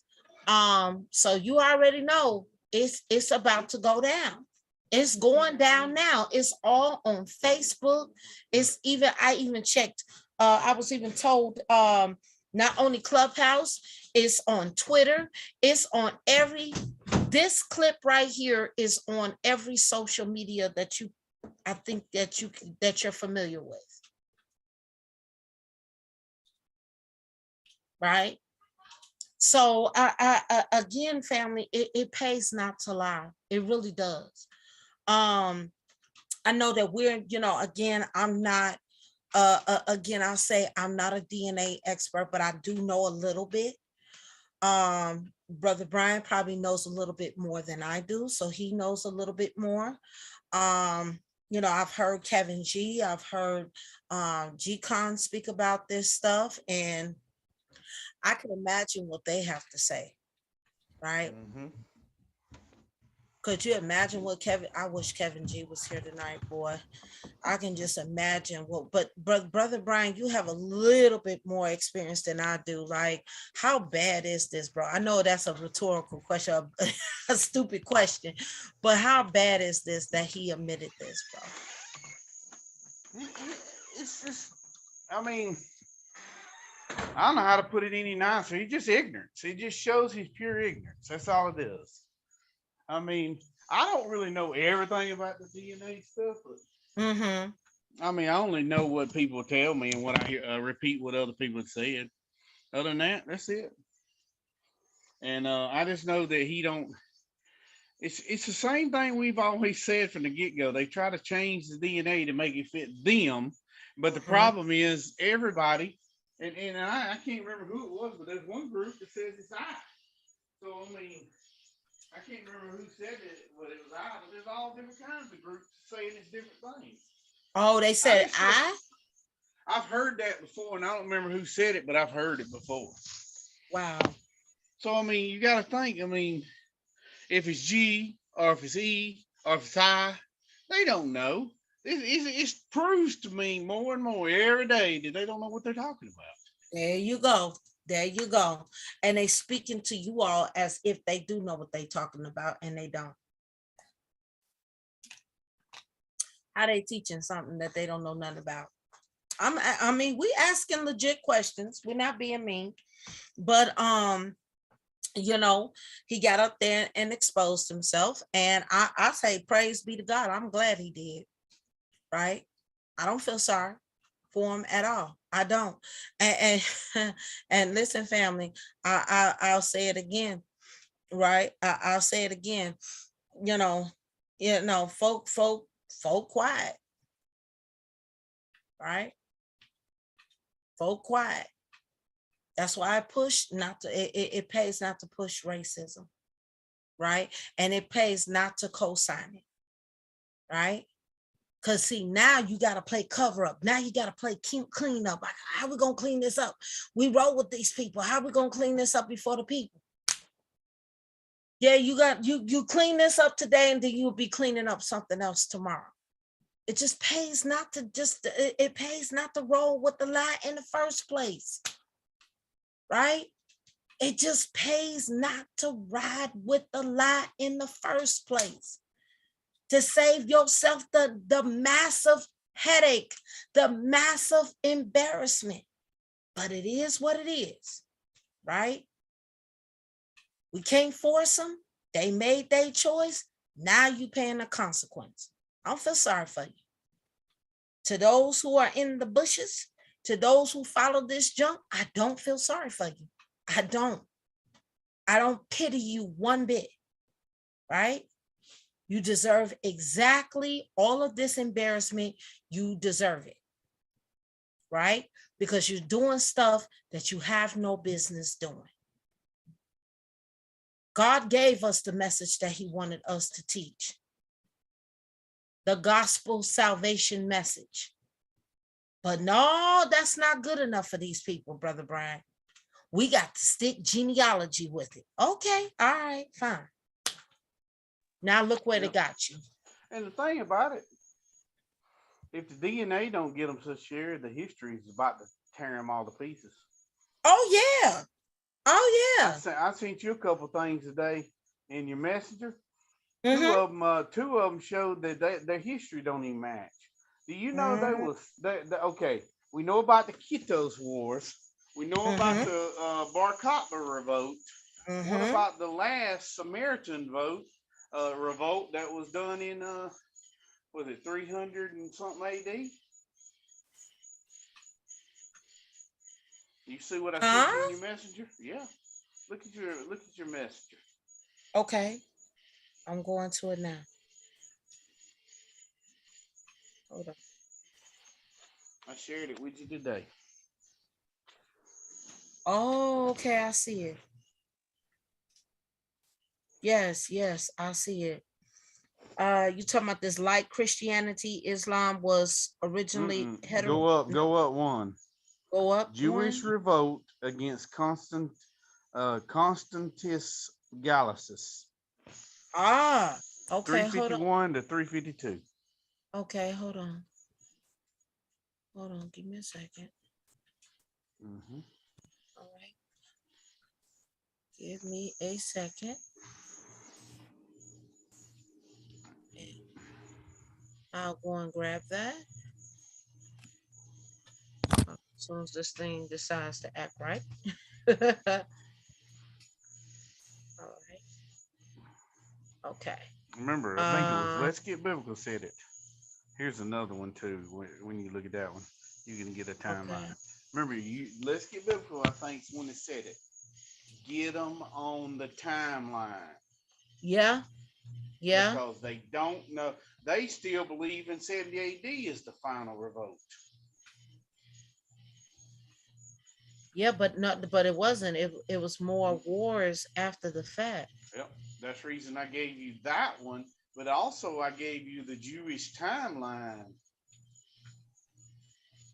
of where they were and at this time. Okay. All right. I'm here. Is this what you're talking about? Yep. There's one. That's the last. I think it says it's the last revolt. The Jews in Palestine. It says in 351 to 352, the Roman Palestine revolted against the rule of Constantinus Gallus, brother-in-law of Emperor Constantine II and Caesar, the eastern part of the Roman Empire. The revolt was crushed by Gallus's general Eurytus. And go down. Okay. See. So this was Jews. You want me to continue to go down? Yeah, you see it? It says Jewish Roman wars. Yes, sir. It says the Emperor Constantine, like his father, Constantine the Great. Hold on, I jumped. I'm sorry. Okay, we're here. For the Christian religion, who favored all others, including Judaism, unlike his father, however, Constantine allowed Christians to persecute the pagans and the Jews. Some Christian clergy practiced intolerance towards non-Christians, both through the secular arm and directing angry crowds, which attacked and destroyed synagogues and temples. Eventually, the Jewish reacted, opposing Christian proselytism and showing intolerance to Jewish Christians.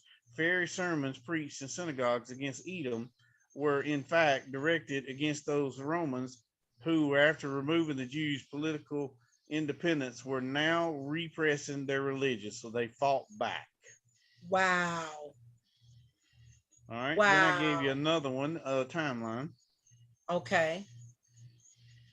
All right. You got to think, and I know it seems like it's weird, and the Christians fought back. But the thing about it, for the first 300 years, they were persecuted by the Jews.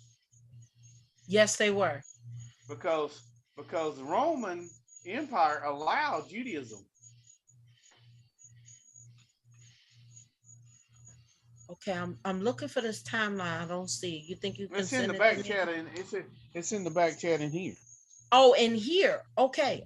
So I'm in the wrong spot. Okay, so that means I can't go back to screen sharing. My bad. Okay, hold on. Give me a second, y'all. Yes, you are correct. I figured it'd be easier to put it in here. Yes, sir. All right, fellas. So I'm finna start screen sharing again. Okay, we're here at the timeline of the Jewish history. All right, scroll up a little bit. Yes, sir. Keep scrolling, and we're gonna get to what they call post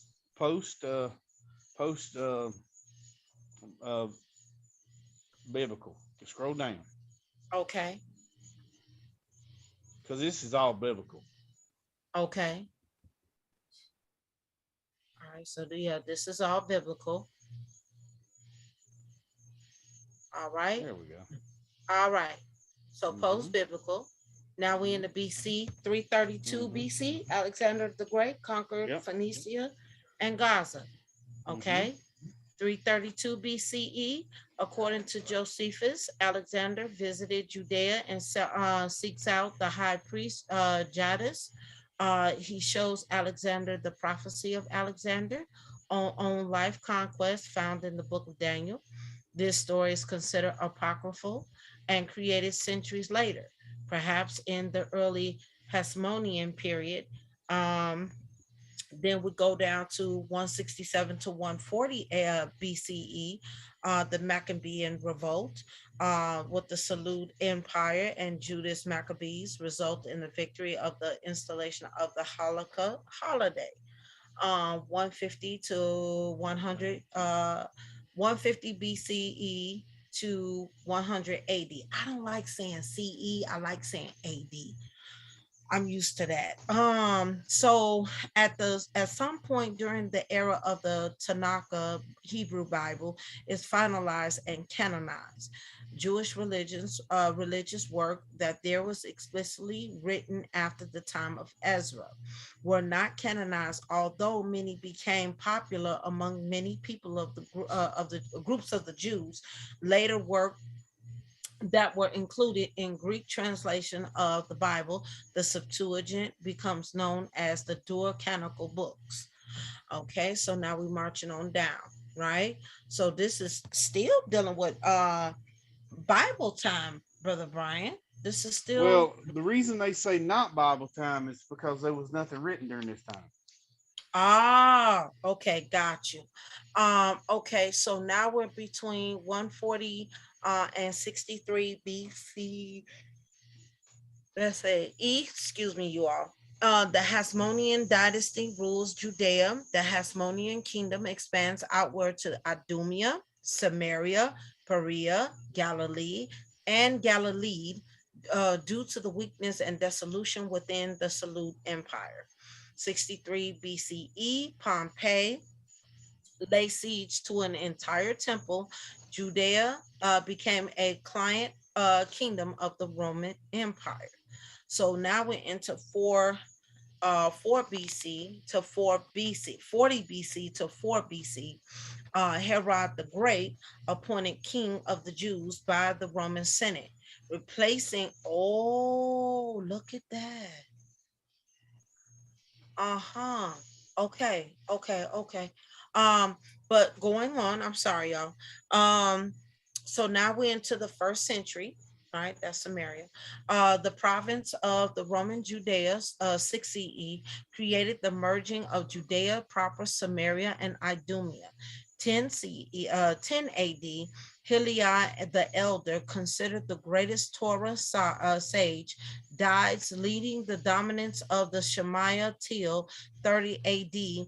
See the Hillel and Shemami. Okay, so now we're at 26 to 36 AD, trial and crucifixion of Jesus by the Romans. 30 AD, Helena of Abina, the vessel Parthian kingdom of Mesopotamia, converts to Judea. Significant numbers of the population follow her. Wow, interesting. Didn't know that part. Providing leading support of the Jews during the Jewish-Roman War. In the following centuries, community mostly converts to Christianity. Interesting. All right, so now we're at 30 to 70 AD, a schism within Judaism during the Second Temple era. A sect within the Hellenized Jewish society starts Jewish Christianity. See also the rejection of Jesus. 66 to 70 AD, the First Roman War breaks out, right? The Second Temple falls of Jerusalem. 1,100,000 people were killed by the Romans during the siege. And 97,000, wait a minute. Brother Brian, you see that number? You see that number, Brother Brian? Wait a minute. 97,000? 97,000 captured and enslaved. Now, hold on. They don't know. I told you. Hold on. Timeline. Hold on, Monet. Hold on. When you look at because they try to use this regarding the transatlantic slave trade too, right? The scattering. How many Black people were taken in the transatlantic slave trade?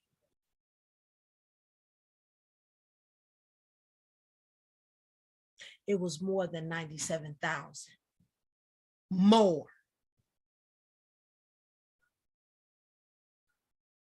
So not even the numbers agree with the Hebrew Israelite narrative. Boy, these some. Shut up, Cherry. Just leave it alone. Okay. So the Sanhedrin was relocated and the Yavin, by the Yochanan ben Zaki. See also the Council of Gemini. I hope I said that right. Fiscus Jacoscus, something like that, levied on all the Jews of the Roman Empire, whether they aided the revolt or not. Now, 70 AD to 200, period of the Timnah, rabbis who organized and elucidated oral Torah. The decision of the Timnah are contained in the Mishnah, the Beretta, the Tofeta, and the Midrash completion. So those are the books, right, that they use. In 73 AD, right, this is the Battle of Masada, the first Jewish-Roman war. The fall of Masada, Christianity starts off as a Jewish sect and then develops its own text and ideology and branches off from Judaism and to become a distinct religion. Second century, 115 to 117 AD, which is the Battle of Kittos. Y'all done heard me and Brother Brian mention that before. The revolt against Trajan, the second Jewish war, Roman war, initiated a large Jewish community of Cyprus, Cyrene, modern Libya, the Egypta, modern Egypt, and Mesopotamia, modern Syria, and Iraq. It led to a mutual killing of hundreds of thousands of Jews, Greeks, and Romans, ending with a total defeat of the Jewish rebels and complete extermination of the Jews in Cyprus, Cyrene, by newly installed Emperor Hadrian. 131 to 136, this is the Battle of Bar Kappa, of course. Y'all done heard me and Brother Brian mention this before. 580,000 were killed. Hadrian renames the province of Judea to Syria, Palestina, and attempts to root out Judaism. 136 AD, Rabbi Akavi is martyred.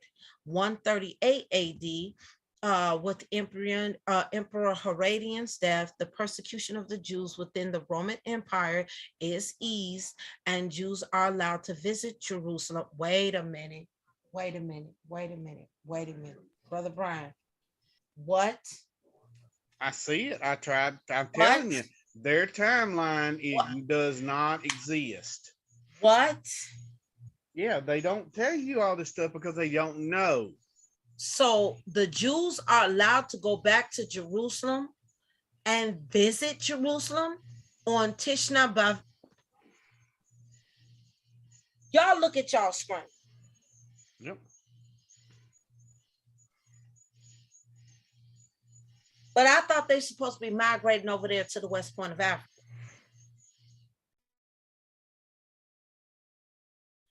All I say is, tell me lies, tell me sweet little lies. So done with these lies right now. I am so done with these lies right now. These people are just, okay, shut up, Cherry. Be cool. Don't snap off. Okay, so now we push. I can push past that. So they're allowed to go back to Jerusalem, visit Jerusalem on Tisha B'Av.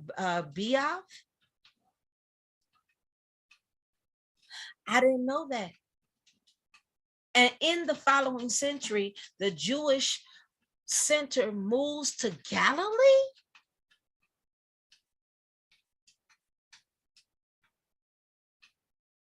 Monet. It gets deeper. Oh my God. Okay. Now we're in the 3rd century, 200 AD. What else they done lied about? All right. The Mishnah, the standardization of the Jewish oral law as it stands today, is reenacted by the Judah Hanasi in the land of Israel. What?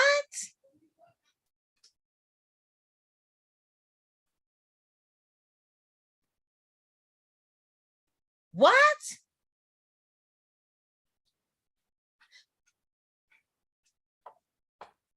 Y'all,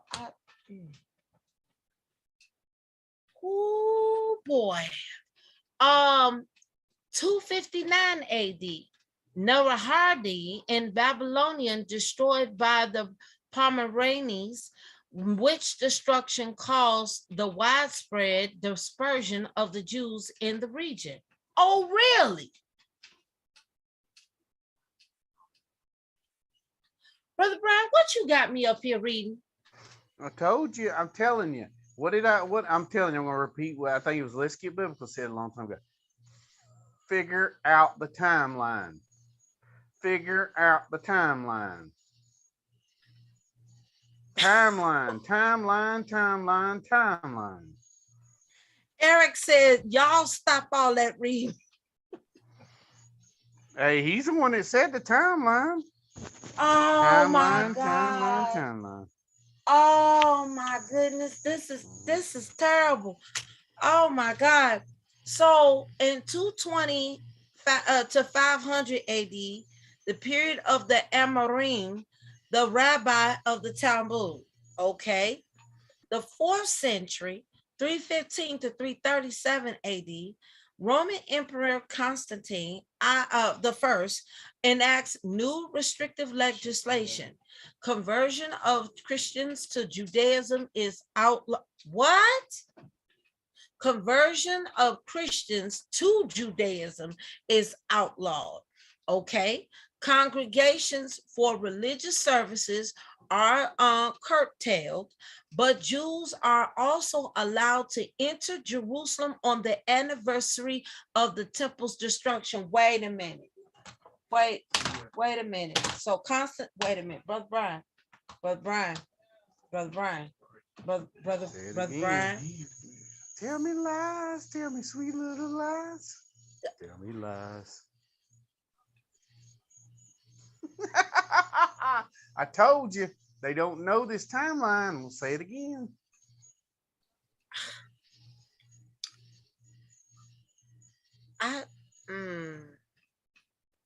So even under Constantine, they were allowed to go back to Jerusalem. Okay. All right. The Jewish revolt against Constantinus Galalis, whatever his name is put down. Sepphoris is razed to the ground. 358 AD, because of the increasing danger of Roman persecution, Halil II creates a mathematical calendar for calculating the Jewish months. After adopting the calendar, the Sanhedrin in Tiberias is dissolved. Oh, really? Oh, by the way, look up where Tiberias is, by the way. Oh, I am so scared right now. Yeah, you finna be real scared. The Sanhedrin was an assembly of either 23 or 70 elders appointed to sit as a tribunal in every city in ancient land of Israel. Yeah, Tiberias is in Israel. They were still in Israel. Some Jews never left. This is how they can take a DNA and match it up. My Lord. With the DNA of the Jews that's in the land of Israel, because some of the Jews never left. This is how you can take DNA and say, well, what is a Jew? Well, we'll take this Jew and we'll take this Jew. This Jew has never left the land. This Jew is in the diaspora, and you look at them together and they match.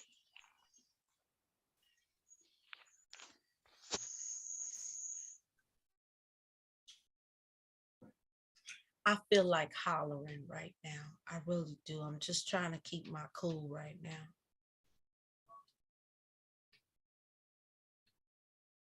Because these people lie so much. I'm talking about the Hebrew Israelites.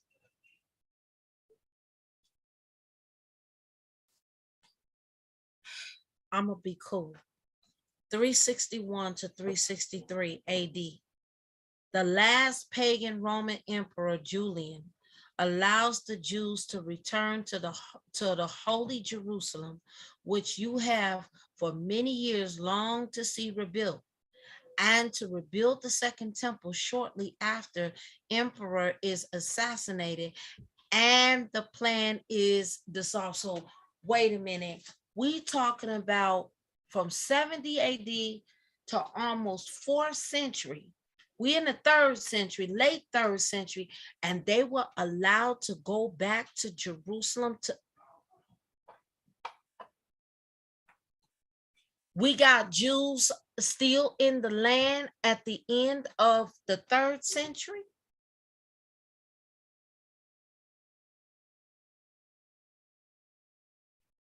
Well, Brian, don't get quiet on me.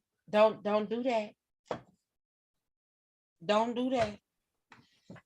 See, Brother Brian trying to set me off, and it's working. Yeah. Trust me, it's finna get working. worse. It's finna get ugly. The problem is when they claimed they went to West Africa, you still got Jews in the land. It's just not historical.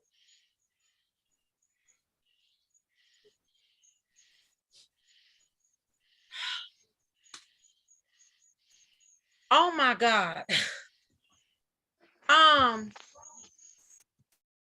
So in 363, Galilee earthquake of 363, 379 AD, in India, the Hindu king Surya Pramel, also known as Iru Brahmin, issue what was engraved on a tablet of brass, his permission to Jews to live freely, build synagogues. What?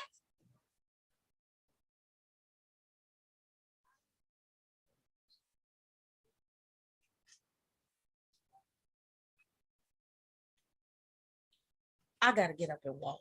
I gotta get up and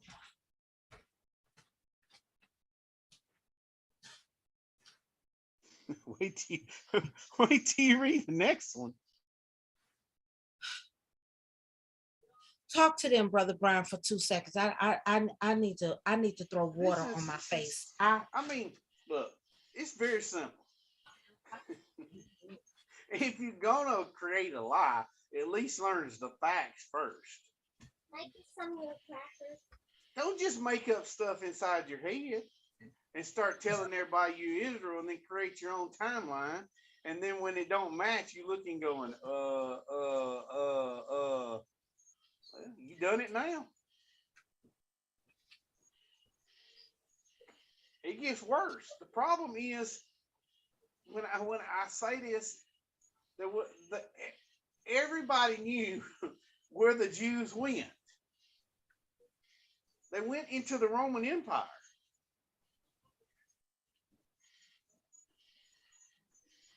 They knew this. Everybody knew the Jews went into the Roman Empire. I had to go take a walk.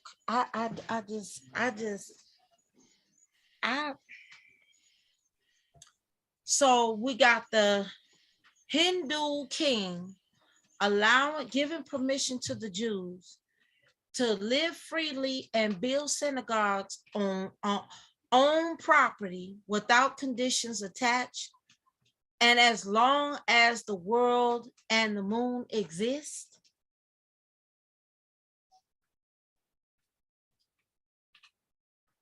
Okay. Moving on. Now we into the 5th century, 438 AD. The Empress I can't pronounce her name. Eudocia, I can't pronounce Eudotus, something like that, removes the ban on the Jews praying at the temple site, and the heads of the community in Galilee issue a call to the great and mighty people of the Jews. Know that the end of the exile of our people has come. What? But I thought they supposed to.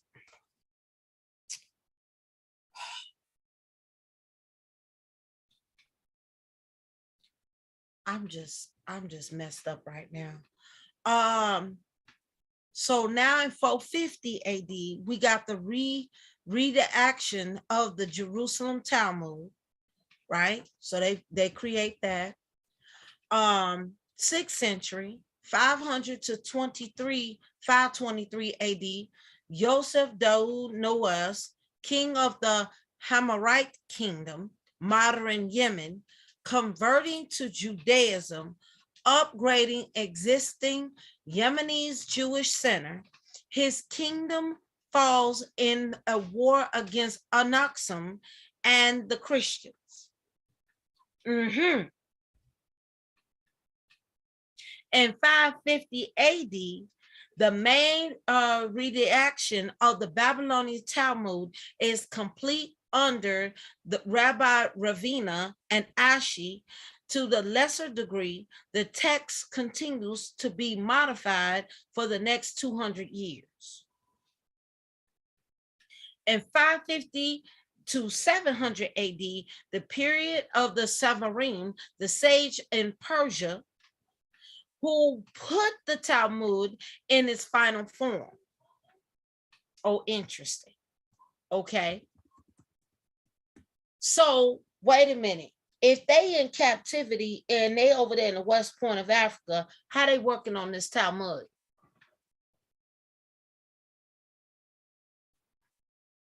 Okay, I'm gonna leave it alone. 555 to 572 AD, the Fourth Samaritan Revolt against the Byzantine results a great reduction of the Samaritan community. Their Israelite faith is outlawed. Neighboring Jews who mostly reside in Galilee are also affected by the oppressive rule of the Byzantine. You hear that? Okay, the Byzantine, if you didn't know, they were the eastern side of the Roman Empire. Right. The Jews were still in the land, and they revolted against the Byzantine Empire, right? Just like this was the fourth. You know, the first one was the 70 AD, and then you had the Kittos War and the Masada War, and then you had the Bar Kokhba. This is the fourth one of their revolts. They revolted against the Roman Empire again, which is the Byzantine Empire, which is still Rome, but I can. Keep going, because it's been telling you. This is the problem. When they say the Khazars didn't come about to 900 to 1000 AD. So this is all in between the time 70 AD happened and the Khazars supposedly converted to Judaism, but there's no proof to that. Telling you, I told Pakistino, and I challenge any Hebrew Israelite, can you show me the Khazars ever in any historical thing calling themselves Ashkenazi Jews? Because there's Ashkenazi Jews in Western Europe at the time in between here. They were already there.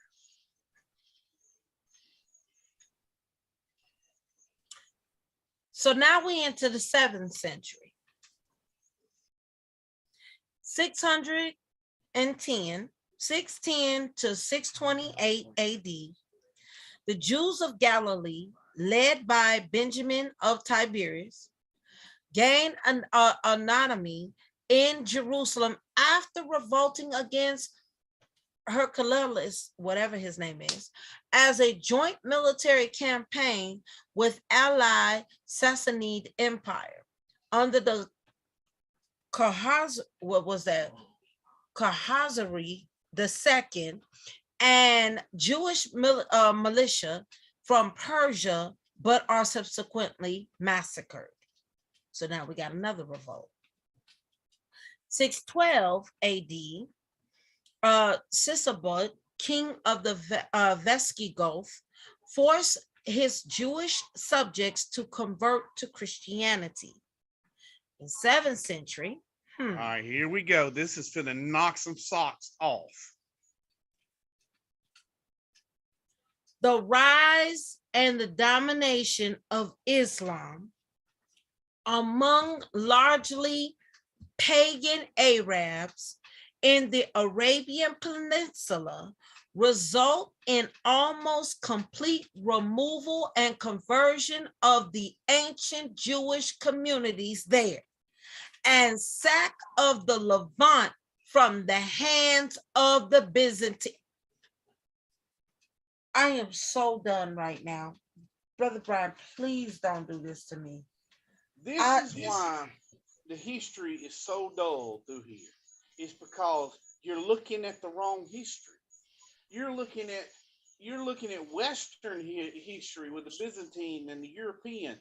We have to get the information.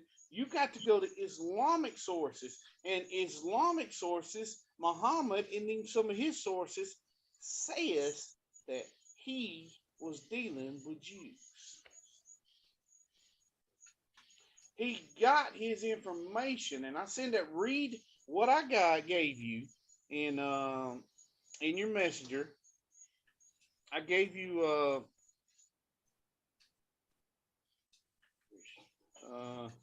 it's a little note, and it says, read what it says.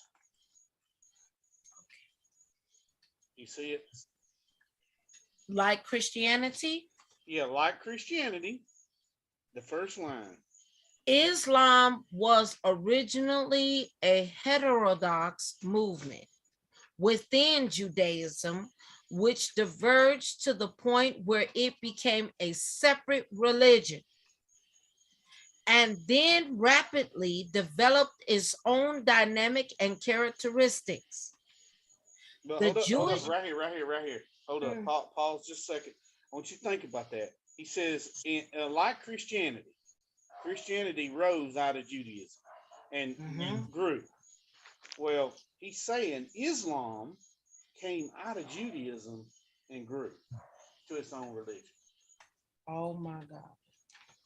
Muhammad got his stuff from the Jews. He tweaked it to make it fit whatever he wanted. Oh and my God. That's what he's finna do. If you keep reading, you'll see. So it says, which diverged to the point where it became rapidly developed its own dynamic and characteristics. The Jewish presence in Arabia is very ancient. In the south, in what is now Yemen, Jewish trading interests date back to the 1st century BC. But in North Hejaz, it goes back very far. One Arab historical legend says that Jewish settlement in Medina occurred under King David, and another puts it back to Moses. Babylon inscription discovered in 1956 suggests that Jewish religions communities were introduced into the Hejaz in the 6th century BC, and they may have been even before 166. But the first definite confirmation in the form of Jewish names in a tomb inscriptions graffiti does not go back further than the 1st century BC. At all the events during the early Christian era, Judaism spread in the North Arabia, and some tribes became wholly Jewish. There is evidence that Jewish poets flourished in the region in Medina in the 4th century. And is it even possible that a Jewish ruled state existed there at this time? According to the Arab sources, about 25 tribes in and around Medina were Jewish. How come we never hear about this from them Hebrew Israelites? How come we don't hear about history like this? You don't even talk about it. I've asked several of them, why don't you talk about the Jews in Arabia? Muhammad talks about it. Muhammad had run-ins with them. The woman that poisoned him and eventually killed him was Jewish. Yeah. one of his first wars that he went up against, when he went up against his uncle, he also went up against a Jewish man.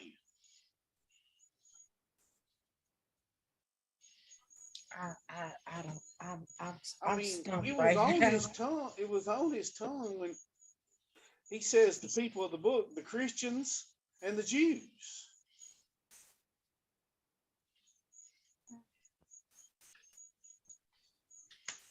So And even so he Muhammad just knew that Christians were part of for the Bible. right. Right. And you can see signs of it in their own Quran. I mean, it's going to go right back to what I said, Sashir. Why ain't they talking about this? Why don't they bring up this history? It goes against their narrative, bro. They can't afford to bring up this. This is too much truth. Well, if I was a member and I was questioning and looking around, I'd say, why don't y'all bring up this history? Y'all give us some partial truths, but you don't go fully with it. We all know there were Jewish communities in North Africa. Well, I mean, Cyrene and Libya, it's North Africa. But persecution happened and they migrated away from them areas. Mainly Spain or even North Africa, because that's what Islamic countries were, and they were part of the Islamic countries.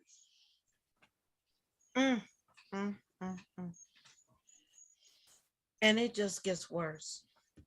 It just I mean, as we go down through the timeline, family, it just gets worse. It just disproves all of the lies that they've been telling people. And I'm just looking at some folk. How can you co-sign this garbage?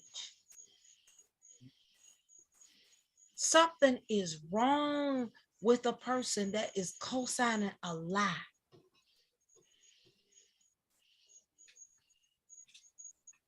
Oh my God. Oh my God.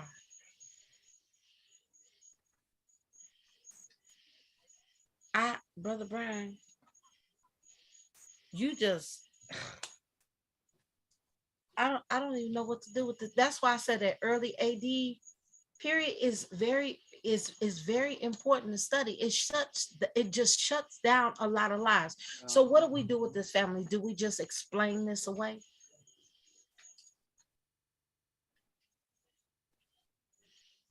No. The timeline proves that they lying, Brother Brian. Just they I mean, it's almost like not very smart. If you're going to be somebody, if you're going to claim to be somebody, that's cool. But at least learn the culture first and the history. I mean,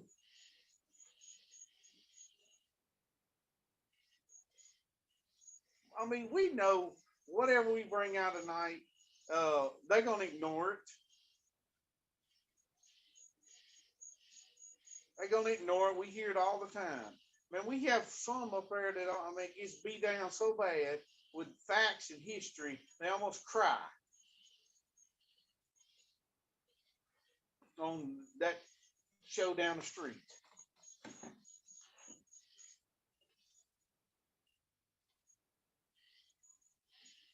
I know, Reverend Sheldon, it was hard to listen to. I know it was hard to listen to.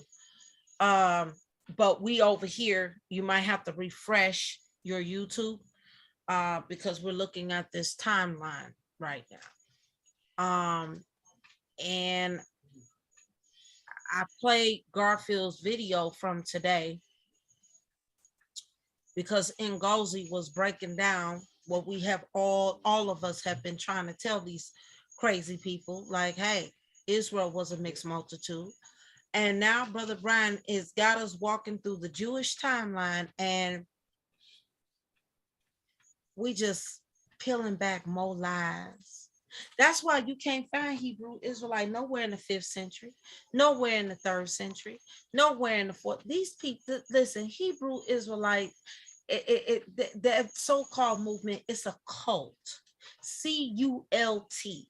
It's a cult, right? It's a cult that's claiming things that the Bible don't even say. They're claiming to be the people of the book and all of this other stuff. We'll find them in 5th, 6th, 7th, 8th, and 9th century. You won't find them anywhere. They're lying. But you think about that. What year did the Hebrew Israelite first time we see it with what's his name, Frank Cherry? It's like 1800s. What? 1800s. William Crowley. Okay, you think about that. Yes, 1800s, Hebrew Israelites. 1800s, Joseph Smith, the Mormons. 1800s, Jehovah's Witness popped up. 1800s, there's a lot of little New Age enlightenment, scientific stuff, crazy atheists, all different types of weird things that claim to be Christians, but they really wasn't. That was the year of that was the time of the weirdos. I get what you're saying.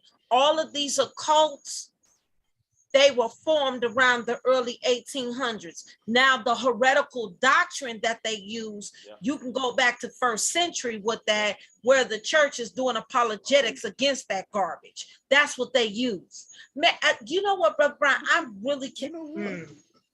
You know, I want you to think about this. Let me see if I can find it. Yes, sir. All right, he says, I think it's 1 Timothy. See, right here. Okay, right here, the very first verse of Timothy, 1 Timothy chapter 4. Listen what it says. Now the Spirit expressly says that in latter times, right? Latter times, some will depart from the faith by devoting themselves to deceitful spirits and teaching of the demons through the insincerity of liars whose conscience are seared, who forbid marriage and required absence from the foods that God created to be received during Thanksgiving by those believe you know the truth. For everything created is good. Receive Thanksgiving by the word and prayer. All right, well, if you pay attention, he says in the latter times, and in other places, and I'm trying to remember, it says also as it is in this time. So that tells us we know that the early church dealt with Gnosticism because John wrote about it. Right. This is what he's talking about here, and that makes sense because 1st century had them, then they pretty much died away, and then now they're back.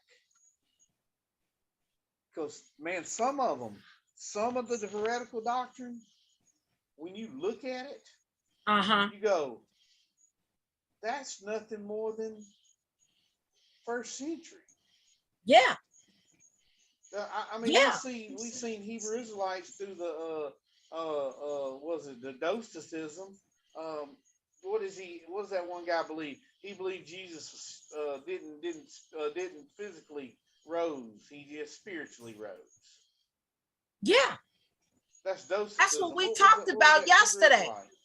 That's what I did a whole presentation on yesterday regarding Isaiah 9 and 6, right? And then I showed them a lot of these heretical doctrines are trying to redefine God. Pastor Anderson, not Anderson, but Pastor Steve Anderson, I got that right. Pastor Steve Anderson said it best, that literally they're creating a God in their own image. Because it's been going on for a long time. These Israelites, it's all about them. They put God in second, and really put him in second base. It's pretty obvious. And they point to their own image. It's all about them. Lord have mercy.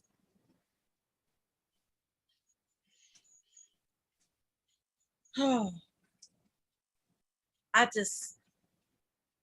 bro, this right here just blew me back. Right here. This right here just took the cake. This right here just took the cake. I'm telling you, DNA don't fit. Historical facts don't fit. There's no evidence. I mean, if we're dealing with logic, it's pretty obvious that it don't work. You're forcing it to make it work. If you want to be a Jew, but don't run around and tell them you Israel, because I mean it don't fit. It don't fit DNA wise. It don't fit timeline wise. Y'all can't even decide what DNA it is. One group says this way, the other group says this way, the other group says this way, and I say it's a waste of time. But I mean, that's all they want to talk about. Yeah, because that's become they world, they whole God. That's and God. And I will say this, going back up here, right? The R, let's see, R, as a haplo group.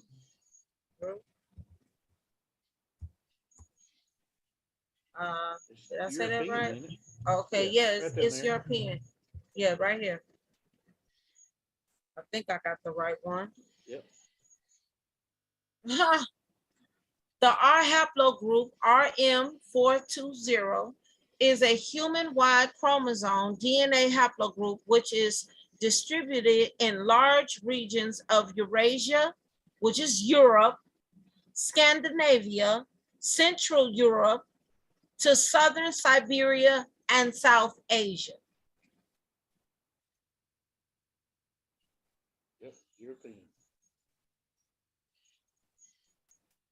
That's what was in Gorilla Hebrew's DNA. That's what was talked about here. That's what he got busted on. Oh my God. Makes perfect sense because Haitians had mixed with, I think, Great Britain. You got to turn up your mic, bro. We can barely hear you. Oh, my bad.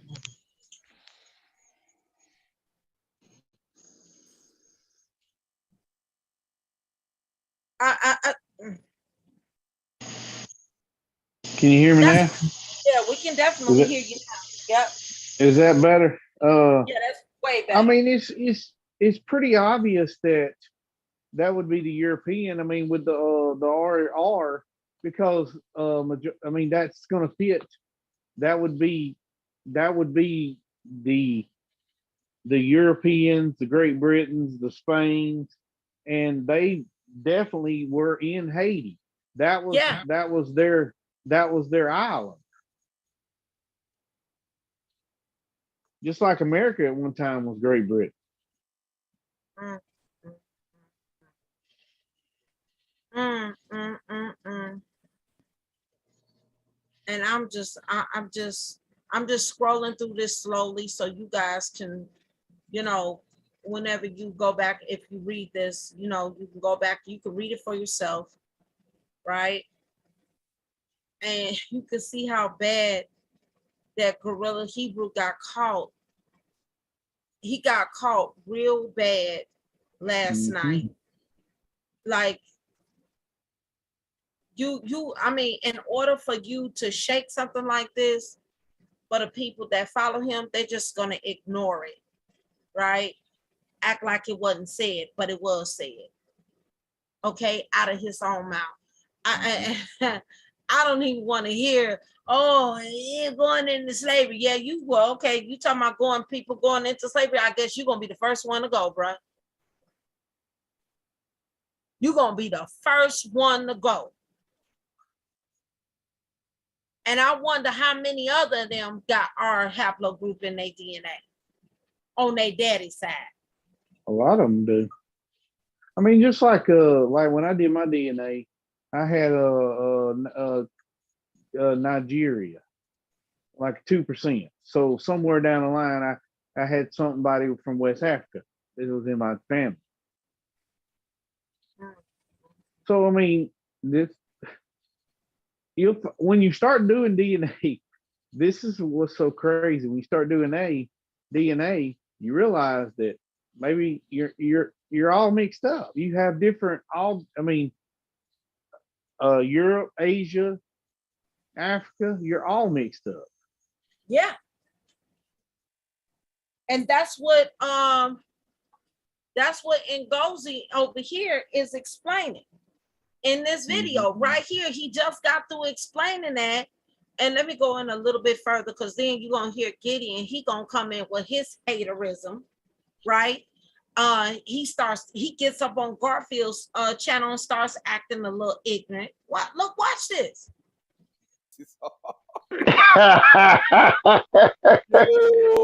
Wow. The laugh is crazy. Wow. 182 that drifted into Chad, that clade came through the Mediterranean earlier. Actually, the predecessor root of it, you can find it in Villabrana man that was found in Italy. Villabrana goes back 13,000 years. So that's actually a different clade of the R1BM269 that the Yemenayas had that inserted the Indo-European language. And not to say that haplogroups is based off language, but a lot of the R1Bs that gave the Indo-European language to all of Europe were R1BM269. That comes later. So they kind of split off, and one drifted into the southern portions of Europe a long time ago before the other portion came from near that Black Sea. And again, you found R in certain Canaanite populations, and you also found it amongst the sea people that came in. You know, the sea people that came through the Mediterranean, they come from Crete, the so-called Philistines, or the sea people that the Egyptians was going backwards and forth with. Some of them had R. They had all types of mark. It's not one line. Now, here's the thing, though, King. Until we find a historical prophet, it's all belief and postulation. But based on populations, and we look at populations, and we look at the haplogroups from groups of people and where they develop, we can only postulate the idea of what they are.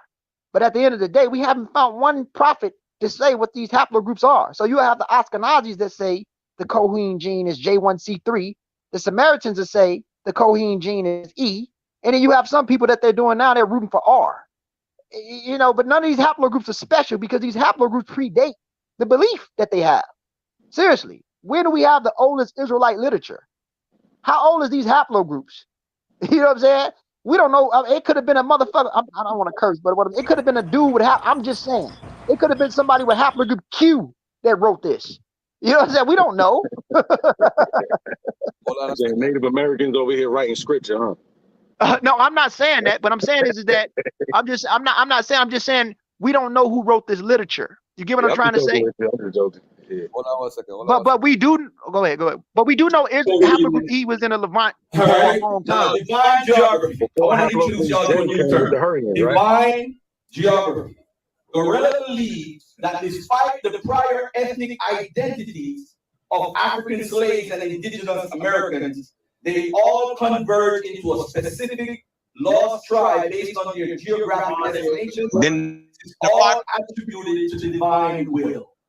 One West Hebrew Israelites deny DNA. Exactly, brother Eric Alexander. Gideon ain't got no business. I don't know what was his point of climbing his butt up there to run his mouth about anything when every bit, and you are right, every bit of a few months ago, he admitted that he ain't got no proof to prove he's an Israelite. Slick even said that he ain't got no proof to prove that he's an Israelite. We done heard this. Listen, bro, listen. This is madness with these people. Go ahead, bro. This is what always puzzles me. And you think about it. If they can't prove it. Mm-hmm. And let's just be honest. If you can't prove it, and the Bible definitely says it really don't matter anyway. Right. I mean, I don't know how they would read it any other way. I know they try to, twist it and do all different type of things, make it look like the Israel's some kind of is special. But I mean, the Bible's clear that says the Jews and the Greeks were all sinners. So I mean, right. So no matter if they had the law or didn't have the law, they were still sinners. And that's what that I don't understand about what this whole DNA. If you know it's not true, and you can't prove it, why are you wasting so much time fooling with this when you could be studying the Bible? Can't prove. Right. I mean, it's a waste of time. That's because it's meant to be a distraction to take people a focus off of the gospel, which they should be paying attention and placing it on themselves. That's why I said, I'm gonna be honest with you, bro. That's it right there. That's what you just right said. there. That part. They put it on their self. It's a distraction. Bunch of tension It's to whores. it's to keep their mind occupied on something besides reading the Bible. You know, they say they read the Bible. They ain't read this Bible. No, they reading. They trying to figure out, find some kind of search engine somewhere that says they're Israel. That's all they keep doing. They keep searching and searching and searching and searching. That's their endless genealogies. Honestly, I wish they would put the book down and go on about their business. Honestly, just go on over there and convert to rabbinical Judaism and get up out of our face, because I'm really sick of them. Listen, let me get to this part because I want y'all to hear this. It's all quiet now, like Bueller. Yo, what up, though? Yo, what up? What's good? What's good? What's good? Ain't nothing, So, what we got from that little piece for the debate yesterday? Oh, that's why I asked. So, he said, Garfield said, so if I got 12 sons, all of them better have, they better have my marker, because if they don't got my marker, test. Hey, Garfield. Let me tell you something, man. Why you do that, bro? Why you do that? Why you why you pulled the mommy's baby, daddy's maybe?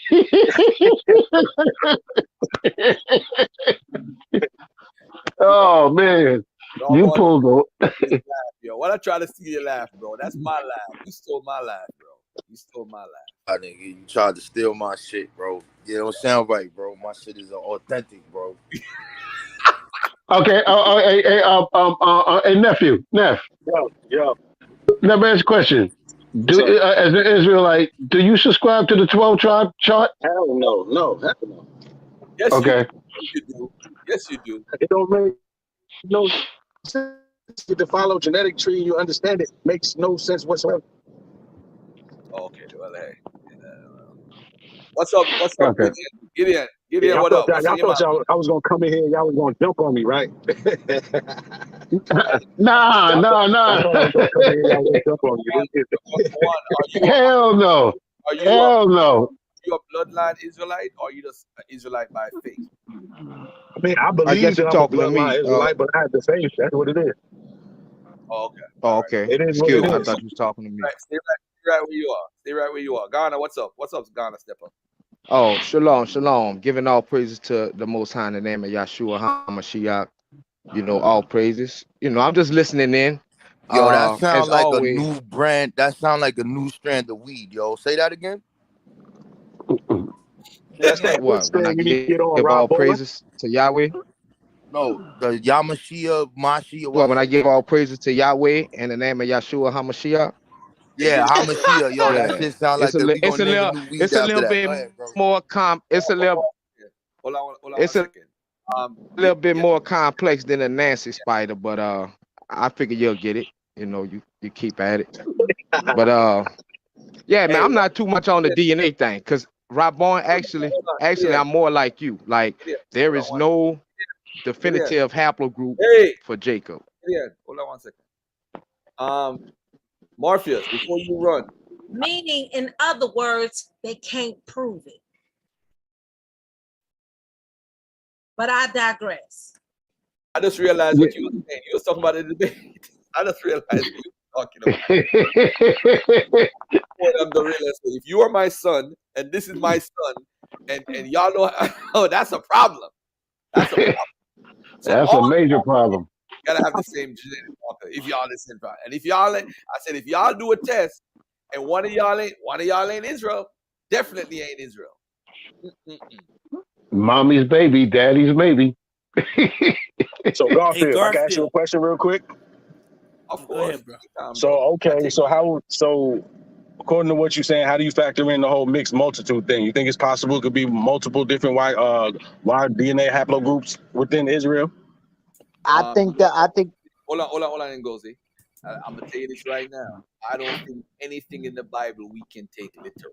If you believe it, we don't have an argument to even argue about. So there wasn't no group of people called Israel? Hold on. No. Listen. I got you, bro. I got you.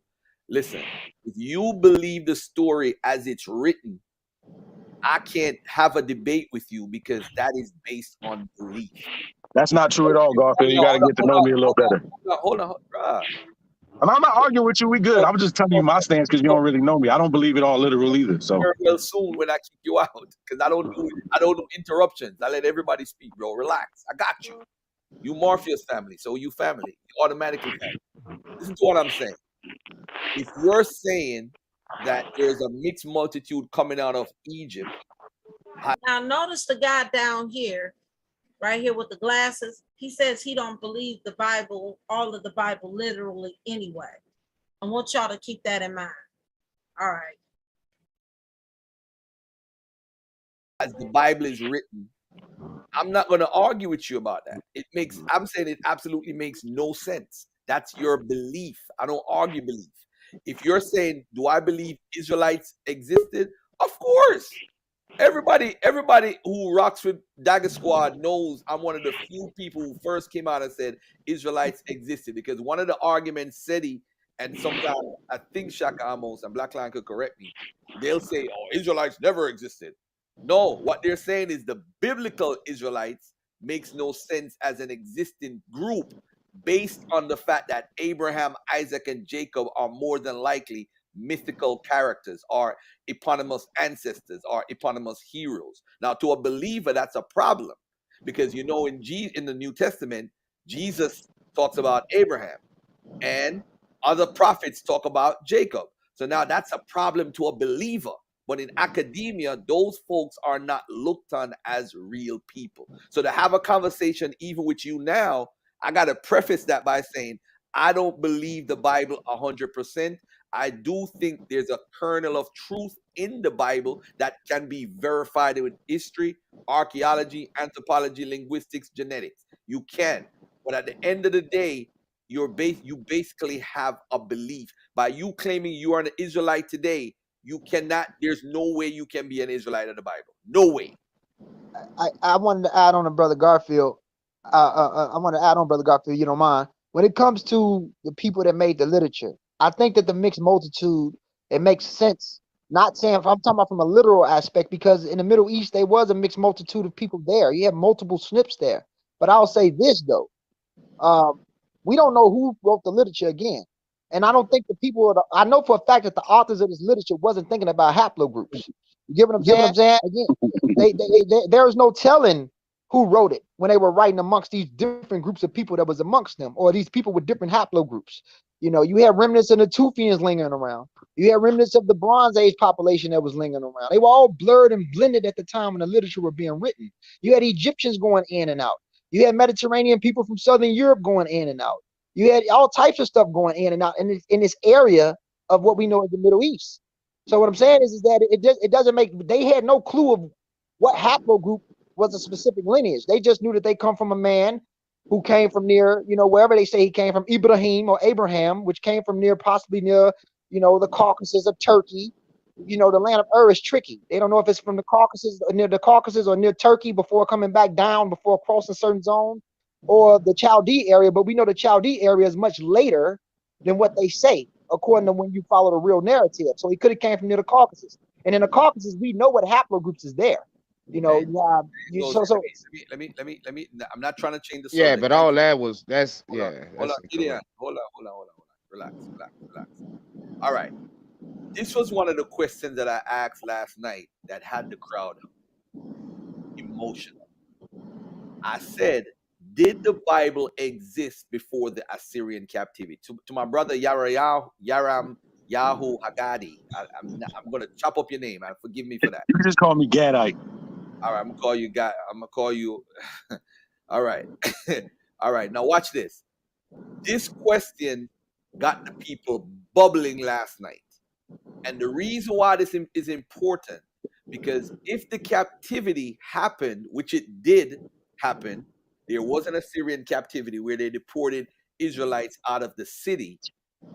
Did they have Torah to follow at the time? Now, it's a very important. Now, if you are a believer in the Bible, you believe the 5 books were written earlier. So what I did was I went to an article actually, which is on Wikipedia. It's very well sourced. Now, this is the question I'm going to put on the floor right now for everybody that's watching. This was at the debate. Did the Bible exist before the Assyrian captivity? I'm gonna let Gideon. He wanted to speak. You could go first, bro. Add on to your point you was about to make to Ngozi, and then answer the question. Yeah, I just wanted to say one thing I would never do. I would never because I'm not a geneticist, so I don't get into those conversations. But I will say what's kind of funny to me how, you know,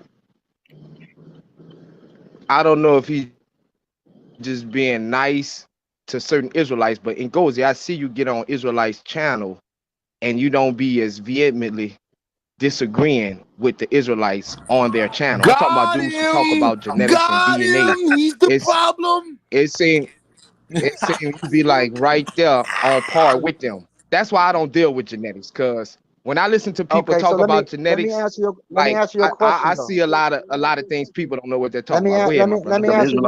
Let me answer your question. And this is what people don't get about Ngozi. I'm not on no one side. So let me explain something to you, brother. Things that they say that's correct is what I run with. So what you're talking about is Brother Yashub. Brother Yashub is not stupid when it comes to genetics. So when he talks about proto-Semitic coming from men who probably carry haplogroup E, I agree with him on that. When he talks about Israelites having haplogroup E, Jews do have haplogroup E, even to this day. So that's a fact. But when it comes to their belief, that's their personal beliefs. Dude, I deal with Islam. So because I deal with Islam, do I have to agree with everything that the Islamic literature say? I got a whole wife that's Somali. I deal with the African. My mother's Fulani. So what I'm trying to say is that what do you mean? So things that's right on what they say outside of belief, I'm going to agree with. That's not a contradiction. So it's not a got a moment or none of that. No, people just don't understand what's going It's on. all your fault. So let me It's just all your fault. no, but let me just say this though, bro. It's all your fault, bro. Let me You just finish did this. all of this shit. Yeah, You I know, created but the haplo E group nigga no, but brews, bro. look, let me just answer the brother. Let me just answer the brother question right quick though, God. Here's the thing. So if Brother Yashub, which I do agree with him on a lot of angles, because he reads genetics. If he's talking about things, because it's not like he's not reading the literature. He understands the nomenclature, he knows the methodology, he explains it properly, but he has a belief. He also says that it's his belief, what he believes, he postulates. You know, it's not so what I'm saying is if you're saying something correct, I wouldn't give a damn if you were a Muslim, a Christian, an atheist. If you're saying things that's right, I'm going to agree with it. Your belief is personal. So yes, I'm going to be on people's channel that talks truth in some angles. It doesn't mean I agree with everything they say. So yeah, the reason why I'm on Garfield's show, because when it comes to history, I agree with Garfield when it comes to history. I'm not going to disregard that. So I deal with everybody in their own lane, bro. So that's what's going on with Ngozi. That's the type of nigga I am. But I'm not on. Listen, I'm not on no one's team fully. Ngozi's his own man. So I want you to understand. Which is my point. Which is my point exactly. He don't believe Which is my point exactly. Which is why you shouldn't be on one platform saying these guys done lost their mind talking about some type of Israelites and DNA and all this. You should be the calm medium. You don't get it again. You should be the calm medium. You should bring some type of knowledge or edification to the conversation. You should be like, hey, Garfield, this is what they're saying. That's all I'm saying, bro. No. I know what you're doing, homie. I'm not stupid, but it's cool. But let me just say this. What I'm gonna say one more time for you to me neither. That's why I'm bringing it up. No. I know what type of shit, bro. Whatever. But let me just say this. I'm not even angry at you. But look, bro, we're not gonna devolve into we are gonna go. No, we are gonna go there because that's just what I'm not gonna play games. But listen, because it is what it is. But what I'm trying to say is this, though. What I'm saying is that if someone says something correct, And what you're talking about, I'm going to say it again. You're talking about me agreeing with Brother Yashub on certain things. That's correct. Again, when it comes to Proto-Semitic, those niggas are related to the pre-primary Neolithic culture who were haplogroup E. He's right about that. But when it comes to, even Yashub would say, because me and him disagree, when it comes to the timeline, when his literature was formed, my argument has always been the same. That's how I know you don't pay attention to me. Because even on his show, I explained that the markers were mixed multitudes at the time when the literature was formed. That's you that's trying to take certain areas that I agree with and say that I agree with these people fully. My argument don't change, bro. And when it comes to they're Israelites. Exactly. And when I come on this show, when my brother Garfield speaking on history, it's the same argument. So I don't think you really listen to me, but I know what you're trying to do, but it's fine. But go back and listen to what I'm saying on these shows so you can get a full understanding, bro. 100. That's all I'm gonna say. And Gozy, are you denying that you are the birth of the E haplogroup nigga Bruce? I am the predecessor root of promoting haplogroup E. But what I would say is this. We can't denounce that haplogroup E wasn't amongst these people. That's a lie, regardless of what they color are. I don't give a fuck about color. What I'm saying is we cannot deny that, bro. And if somebody wanted to deny that, that's a problem. Rockwell